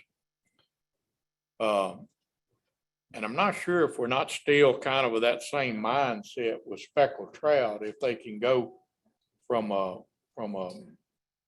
12-inch fish to a 13.5 or 14-inch fish in 1 year. And what would really be the reaction if they didn't have to close their ice chest to get to the fish that they were able to keep, that they were out there and they were catching. Just something for everybody to kind of keep as part of their thought process. At some point, maybe we need to kind of look at history and deciding what public opinion would be if they could go catch 14-inch trout instead of 12-inch trout. They had that opportunity.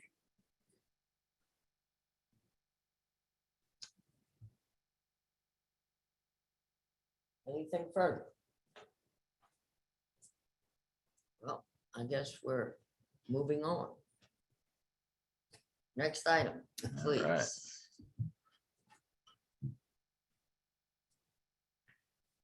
That's sharks. And let me preface this,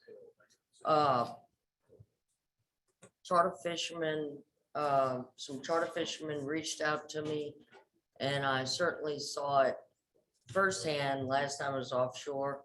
I've been fishing offshore for 40-something years. I've never seen so many You're that sharks. old? You're that old? Hush, McPherson. And there were a few, I don't know, several years ago during the summer, I noticed, all of us noticed a problem like around Pelto and all. For every trout you caught fishing around Pelto, you caught three little sharks. But going offshore, monster sharks, swarms of sharks. You can't get a bait in the water. The commercial shrimpers are telling me that it's a problem. So I guess there's nothing we can do about it, but I want to hear about it. All right. Thank you, Madam Chair. So what I have here is kind of a summary of our regulations in Louisiana and the seasons, and I have some landings information as well. And some of the issues with the fishery in general. So we have quotas and commercial seasons. And so I'll start with commercial, and that's set at the federal level. That NOAA's Highly Migratory Species Division establishes these quotas and seasons. There's 3 groups of sharks with with quotas. You have the large coastal, and throughout this, I'm going to abbreviate that as LCS. You have the pelagic sharks and then the small coastals. And I've listed what those are there. I'll leave that for a second. I'm not going to go read them all off, but it gives you an idea of those groupings. And the Gulf of Mexico large coastal quota is actually split between the Eastern and the Western Gulf. So what do those look like? So in that Western Gulf of Mexico quota, that large coastal quota, they further subdivided into 3 subgroups. Blacktip sharks has its own quota. The aggregated large coastals. So any of those other large coastals other than blacktip sharks, they have their own quota. And then the hammerhead sharks have their own quota. However, that hammerhead quota is linked to that aggregated large coastal quota. So if the hammerhead quota is reached, which is the smaller quota, it shuts down the aggregated large coastal, which the biggest component of that is bull sharks of that aggregated large coastal. So there's a lot of years that opportunity is lost on those bull sharks because of that hammerhead linkage. So to give you an idea what those quotas are, and there is carryover allowed in these quotas. If it's not harvested in the previous year, there's a certain portion that's allowed to be carried over for stocks that aren't overfished or overfishing. And blacktip is one of those. So generally a blacktip quota can carry over. I think it's up to 25% of the remaining quota or something around there that can be carried over. So for 2021, for this year, sorry, it was 765,000 pounds roughly for black tips. Those aggregated large coastals, which has the bull sharks in it, was just under 159,000 pounds.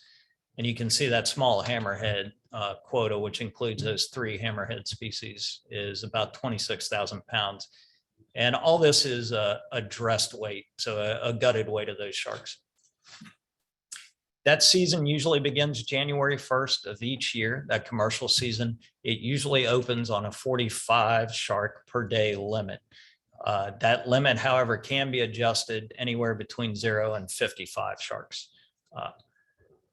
We usually get notified by NOAA HMS if they make an adjustment, then you all put some rules in place a couple of years ago that allow the secretary to match that change if NOAA makes that change.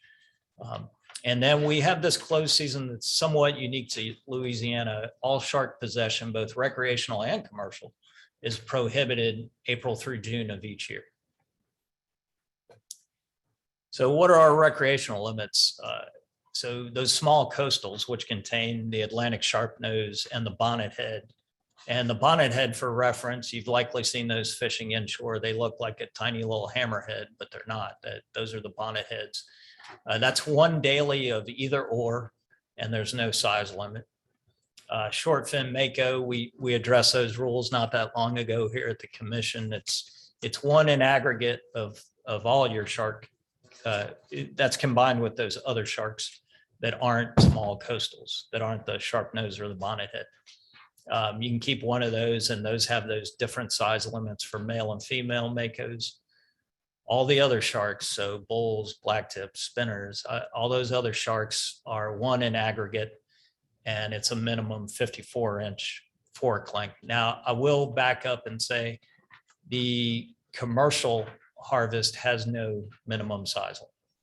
There's no minimum size limit in that. However, there are some, like mako, for example, there are some sharks that fall under different regulations in that commercial fishery. And we have 21 prohibited sharks, both commercial and recreational, and you see them all listed down there. I won't go through reading all of them.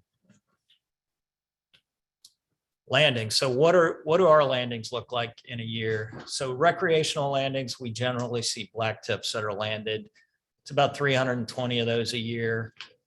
We have some unclassified or unidentified sharks that are landed. It's about 370 a year. So, you know, just about 700 sharks a year that are landed.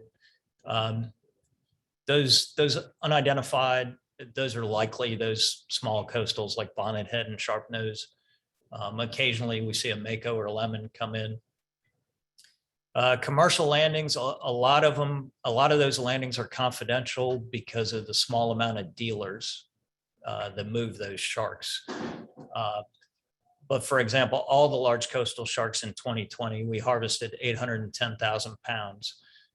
So if you notice, that's larger than that quota for this year that I showed you. There was some carryover because of some events that occurred in 2019. There was a large chunk of carryover, and we'll get to that in some later slides. Small coastal, there's not enough. That harvest is confidential. Those pelagic sharks, so the ones that are more further offshore, about 4,400 pounds of those were landed last year. So what are some of the challenges and what's the participation in that fishery? So in the commercial fishery, it's about 346 commercial fishermen that hold a state shark permit. So that limits them to fishing in our state waters for sharks. There's a limited access federal permit that's required if you're going to fish for sharks in federal waters, a directed shark permit. And that you can see there by that next bullet, that's only about 12 harvesters that hold that permit. There's also some indirect federal permits that some of the pelagic longline vessels will carry that allow them to incidentally harvest some sharks they may come across. And it's not too many more if you look at it numbers wise. It's about the same, maybe a little over a dozen. That shark fishery, that commercial fishery in Louisiana tends to be an in-between fishery. It's in those winter months. It's before the shrimp season. The real value in those sharks is in a Lenten market. A lot of it goes to Mexico for Lenten season. There's some markets in the Northeast. So one challenge that has happened in the last few years is several years ago, Texas passed a state law that banned the transport of sharks with fins that were unattached. So let me back up and explain that a little bit. Sharks, to be landed legally, have to have their fins attached by some portion of skin. What typically would transpire is they would hit the dock here, those fins would be cut off because they would be sold in separate markets, and then the shark meat goes on its way through Texas down to Mexico. Well, this Texas state law appeared, and a lot of folks were unaware until there was an issue. A truckload of sharks was seized that had already had the fins removed, and landings really dropped off. As you can see there, that little note, we had landings drop down into the tens of thousands of pounds versus the hundreds of thousands of pounds. Since then, the industry has figured out they've just started transporting those sharks with the fins, and I guess they're being removed at their final destination. There's also some other things that have happened in the meantime. Some of the major markets that those fins would go through, California, some others, Florida, those states have since passed fin bans in their states, so that product can't move through those states. So this fishery has seen a lot of challenges in their ability to fully harvest that fishery. What's the basis for Texas passing that law? I'm not going to begin to delve into the heads of Texas legislators, so I have no idea. I'm guessing there was pressure from somewhere and they passed that law. The limit, the quote on commercial is per vessel. So it is not. It used to be. A couple of years ago, this commission changed those regulations so that it could be per fisherman on the vessel. So you could have more than one state permitted shark fisherman on a vessel. Now, the federal permits cannot be stacked. But they can take multiple trips. Our fishermen are limited to one trip per day. But that was one of the reasons I believe this commission allowed them to put multiple permit holders on a vessel to allow more of that harvest in one trip. It did advance, great. And we talked a little bit about that. The fins, that's the highest value product on that shark, many times more than the meat itself. And that's really where that money is made on those sharks. And that's been one of those challenges over time, is that continued pressure on that fin market when those fish are harvesters throughout the US are very good about legally harvesting sharks the way it's supposed to be done, fins attached. Unfortunately, there are international characters that don't believe in those regulations. And unfortunately, a lot of times that ends up driving some unnecessary regulation that impacts this fishery, like those bans in other states where those can't be moved. There's also been, since the establishment of quotas and some of the regulatory changes and those market shifts, there used to be actually a pretty decent summer fishery in those areas of the Atchafalaya Basin for bull sharks. And when this fishery shifted through that federal rulemaking to more of a opening January fishery, and that quota was generally met by the time summer rolled around, there's virtually no fishery over there anymore, and that really targeted bull sharks. Is there, if it's not going through Texas, does the fin have to be attached? It would depend on, I suppose, I don't know any of the regulations in the other states. Okay. But I suppose if those states don't have those same sort of regulations, they could move them separately. Even though the fins have the highest value, the meat must have a substantial value. You wouldn't have seen that reduction from hundreds of thousands of pounds to 10,000. That reduction was purely because those sharks couldn't move through Texas, because a lot of them were going to that. What I'm saying that is, Mexican if the market. fins had all the value, you just cut the fins off and make dog food or something out of the sharks. They've got to have substantial value to be able to transport them, but your harvest dropped because the fins didn't have enough value without the shark meat, right? No, the fins still had value. The problem becomes in moving those fins. So what if I cut the fins off and dump the fish? Is that wanton waste, or why wouldn't I do that? Get the values in the fins. That has happened in the past. Yeah, I remember that. That's why I'm asking. Correct. But that fin market those regulations have constricted more over time. So in that situation where those sharks couldn't move through, and that was part of the problem, they were removing the fins to send them to other markets, but then that shark couldn't go through Texas. So those landings dropped dramatically at the dock. And at the same time, you have the pressures on the fin market.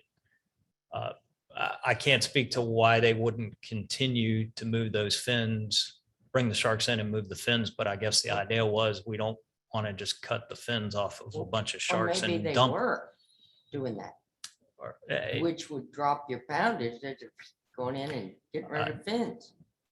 I can't speak to that. But it would make, it's logical to me that it would result in the decrease. But anyway. So we also have the federal quotas we're dealing with, and those are not adjusted. So the highly migratory species division, while we have blacktip, for example, that I mentioned there have been two assessments on blacktip that both show it can sustain substantially more harvest. However, the first go around, apparently those projections were not peer reviewed, so NOAA chose not to adjust the harvest limits. The second go around, they know they can increase harvest, but they're bound by Magnuson to put in place accountability measures. So you've heard in the past our talk about annual catch targets and annual catch limits. Well, NOAA highly migratory has to put these same measures in place for the shark fishery. So until that's done, they will not move on a blacktip quota increase until they have those measures in place.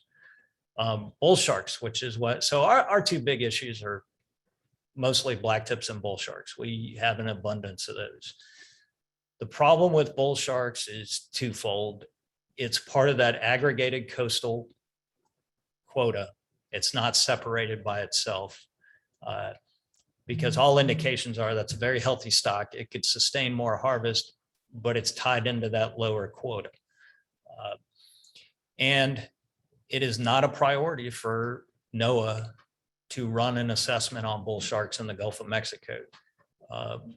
And until that's done, they obviously won't move on quotas until they have a stock assessment. So that's the two issues with seeing any increases in harvest. Depredation, as you mentioned, it's a big issue. It's national. It's not just here. That is occurring everywhere. And actually, NOAA HMS is involved in that. There were presentations at Gulf Council this last go around. It's being looked at by researchers on the East Coast and in the Gulf. So this is an issue that's getting a lot of traction, and it's being looked at in a lot of places by a lot of folks, and it's being worked on. What do you mean by depredation? I know depredation. Oh, but I'm in sorry. terms of- That would be, you haul that snapper up and it comes up and it's just the head. Right. So that essentially the loss of a fish from predation that you're going to have to toss back now because it comes up mangled. Right. So they're working on some projects where NOAA has granted some exempted fishing permits where folks are allowed to bring in fish that aren't intact. They're under the size limit because they've been bitten off. They're actually going to do DNA swabs on those fish to see what sharks are doing this, and they're going to collect other data on those species that are being depredated. And hopefully, as this moves along, we'll make some headway with that. And also, I think we're seeing one of the issues. We present things to you as a single species stock assessment because we just don't have the ability yet to do these ecosystem assessments, and they have come a long way. And one of the issues here is these sharks have been managed as a single species, and until I think those assessments can be folded into a more ecosystem informative assessment where what's the impacts of increasing this shark stock on other stocks or vice versa. Yeah, and split them out so that catching certain amount of hammerhead doesn't stop people from catching everything. That doesn't make any sense. The quota linkages are an issue as well, and that stems from the status of hammerhead and that it's a mixed fishery and they can be caught with those aggregated large coastals. But I attend a meeting twice a year that's with NOAA HMS. It's their advisory panel, and these issues come up consistently. Mhm. All right, well, stay on them. Let's try to get more sharks out of the water. All right, And I'll take any questions. doesn't seem to be any. Thank you so much. Thank you. Appreciate that.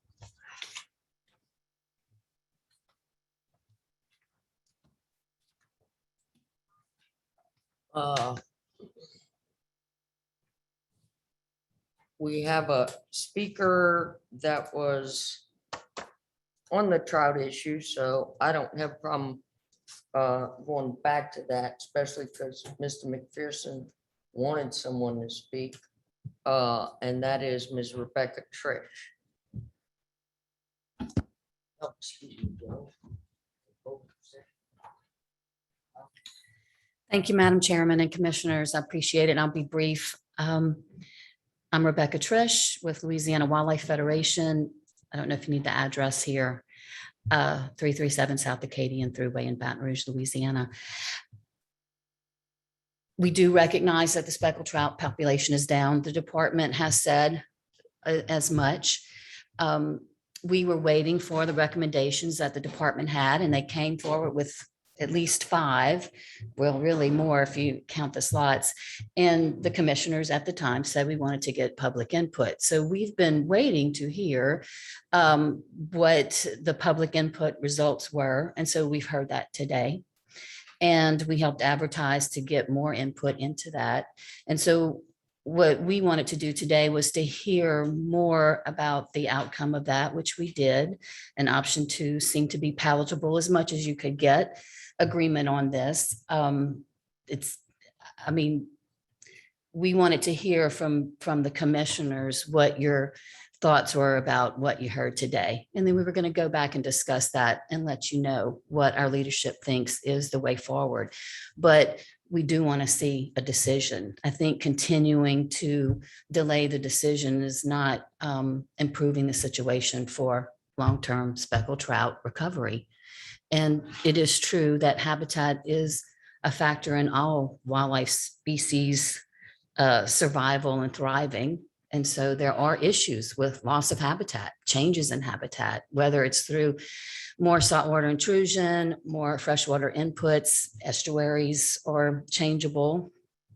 But, you know, the trends are there. The department has given their assessment from, you know, from a biological standpoint. So we're ready to support a decision based on the recommendations. And I think we heard them today. So we'll go back and talk about that in our leadership, let you know what we think about it, put a public statement about that, ask for some support. I don't want to drive a bunch of emails to your box. You know, we could try to do that, but I think we would like to talk about what we heard, just as you heard today, and give you feedback. But our consensus is some decision needs to be made to address the downturn. Thank you. Commissioner Sinceri. Rebecca, just a question, y'all don't have a position on this as far as size limit and creel limit? So like you know, there's a lot of differences on what would be palatable. So that's why we didn't quite make a decision. Is it, you know, 13-inch minimum with this number? I mean, but I think what we did agree on is we wanted to hear what was the recommendation from the department based on the information, and also what was the public input. So I think we probably would go toward option 2, but I don't want to say that officially till, you know, we have a chance to talk about that. We are in agreement that it needs to be a reduction either in size or limits or both. And there is just like you're hearing in these surveys, a little bit of difference there. So we just need to come together. I mean, we can keep talking about it, but there is some information to be discussed. I know, I mean, It's that's tough. why, you know, talking about coastal erosion, at least myself for 25 years, and what we should do about it, and how we should deal with it. And, you know, we haven't done a lot with it. That's on another group that I sit on. And, but it's impacted the fisheries significantly over that 25 years.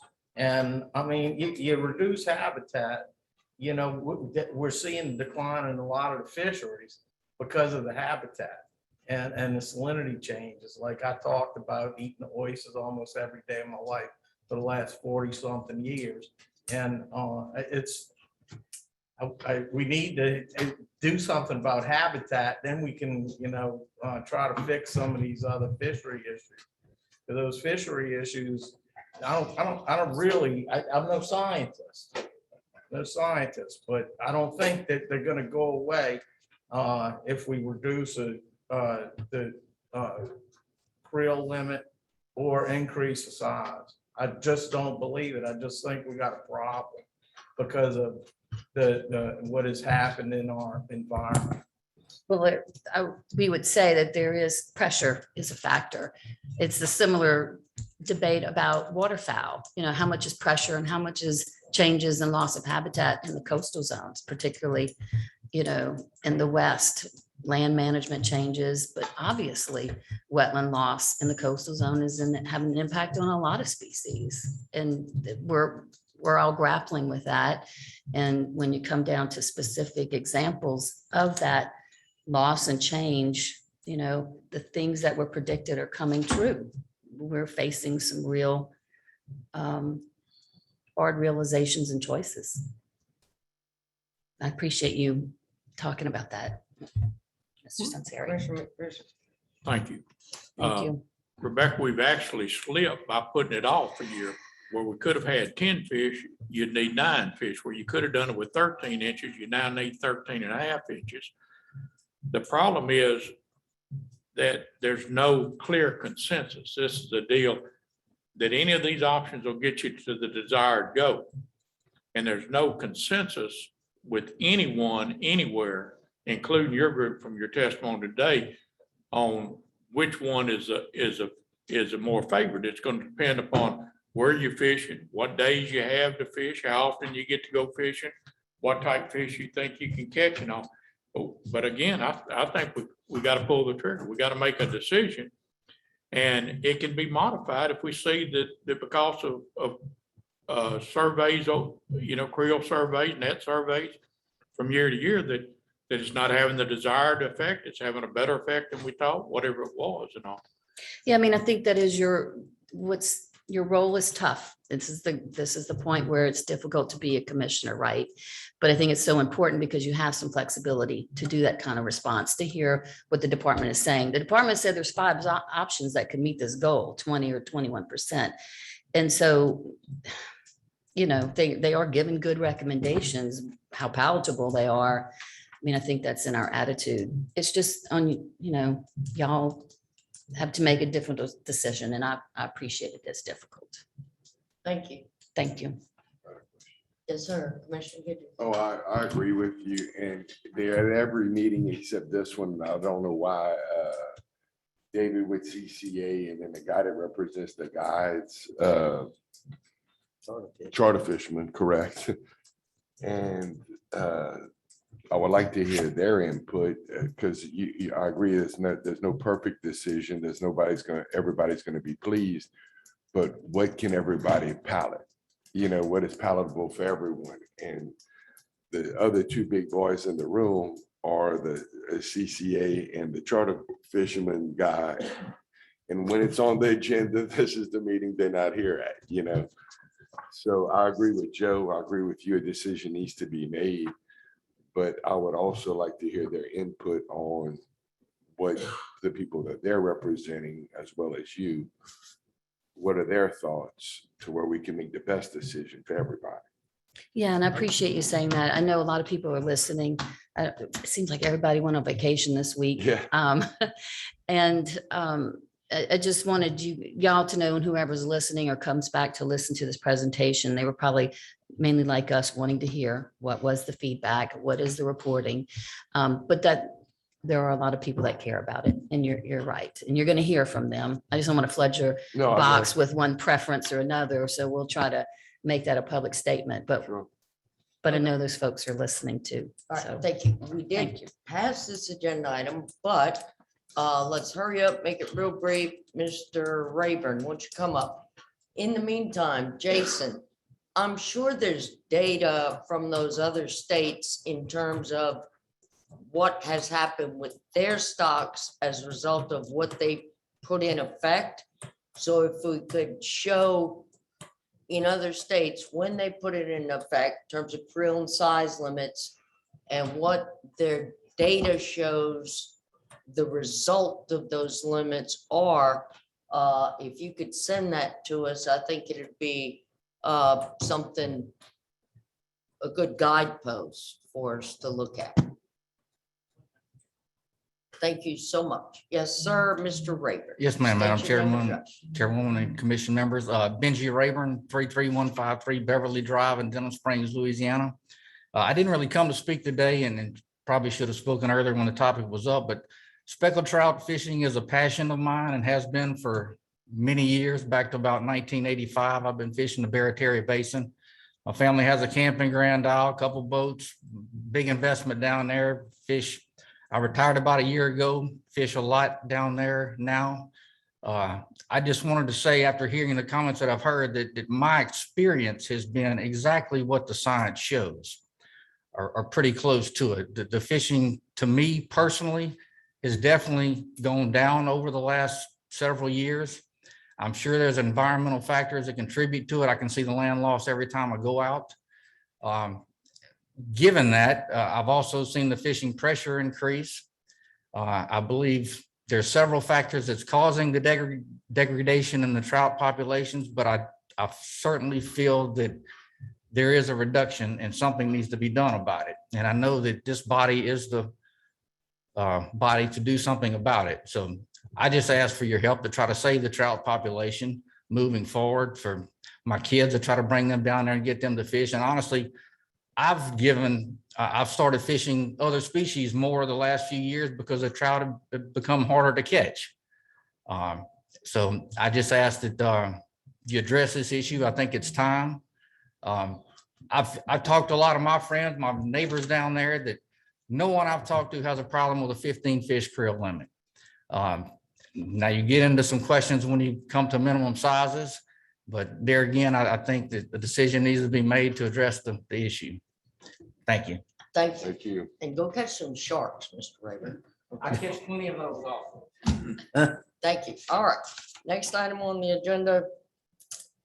Receive and consider declaration of emergency to accept oyster lease renewals by mail by Mr. You want me to Manis- take it? I can help you out. By Mark. There you go. There we go. Madam Chair, Commissioners, my name is Mark Maniscalco. I manage the oyster lease program for the department. I'm bringing to you today a declaration of emergency suspending the mandatory appearance requirement. We did this last year due to COVID. We're doing it again because of Hurricane Ida and still with respect to COVID. So we're asking for your support to allow us to do mail-in renewals this year again. All right. Thank you. Do we have a motion? Second. I have a question. Question. Why do we require them to come in person? Our lease terms are 15 years, and because of the nature of an oyster lease, it can be inherited, transferred. They're generational. Oftentimes, people will pass away, so it's good for us to be able to check that you are still a Louisiana resident, that you still have ownership of this lease, so we can get the appropriate paperwork from them if they have changed hands, and we can better track who actually owns the oyster leases. What percentage of our leases have renewed in the last 2 years? That's a good question. I couldn't tell you the percentage. We typically do about 500 leases a year. This year, we're going to be doing 1,500. We have 8,000 total leases. So some quick math, we do about, I guess. So all the rationale for doing it in person, we've lost to a large degree over the last 2 years. I'm not sure I follow you. Sound like 25% of your oyster leases renewed this last year, this year. I would say probably more along the lines of 15%, but yes, it's a changing thing. We don't always, some of them, depending on the year that they were issued, we may not see that fisherman for the full 15-year term. So some accounts are different than other accounts. All right, thank you. Thank you. Is there a motion? Yes, ma'am. Okay, Commissioner Goodyear made the motion, Commissioner McPherson second. All in favor? Aye. All opposed? Motion carries. Thank you. Announcement of 2022 commission meeting dates, which will be January 6th, February 3rd, March 3rd, April 7th, May 5th, June 2nd, July 7th, August 4th, September 1st, October 6th, November 3rd, and December 1st. Does that satisfy the announcement requirement? Thank you, Ms. Susan. Any other public comments on? And what? Oh, yes.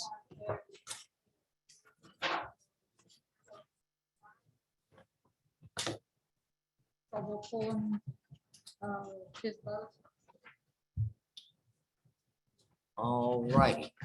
These are the duck stamp winners. They'll be announced next month. But Yes, ma'am. They are. All right. Any further business before the commission? Meeting's adjourned.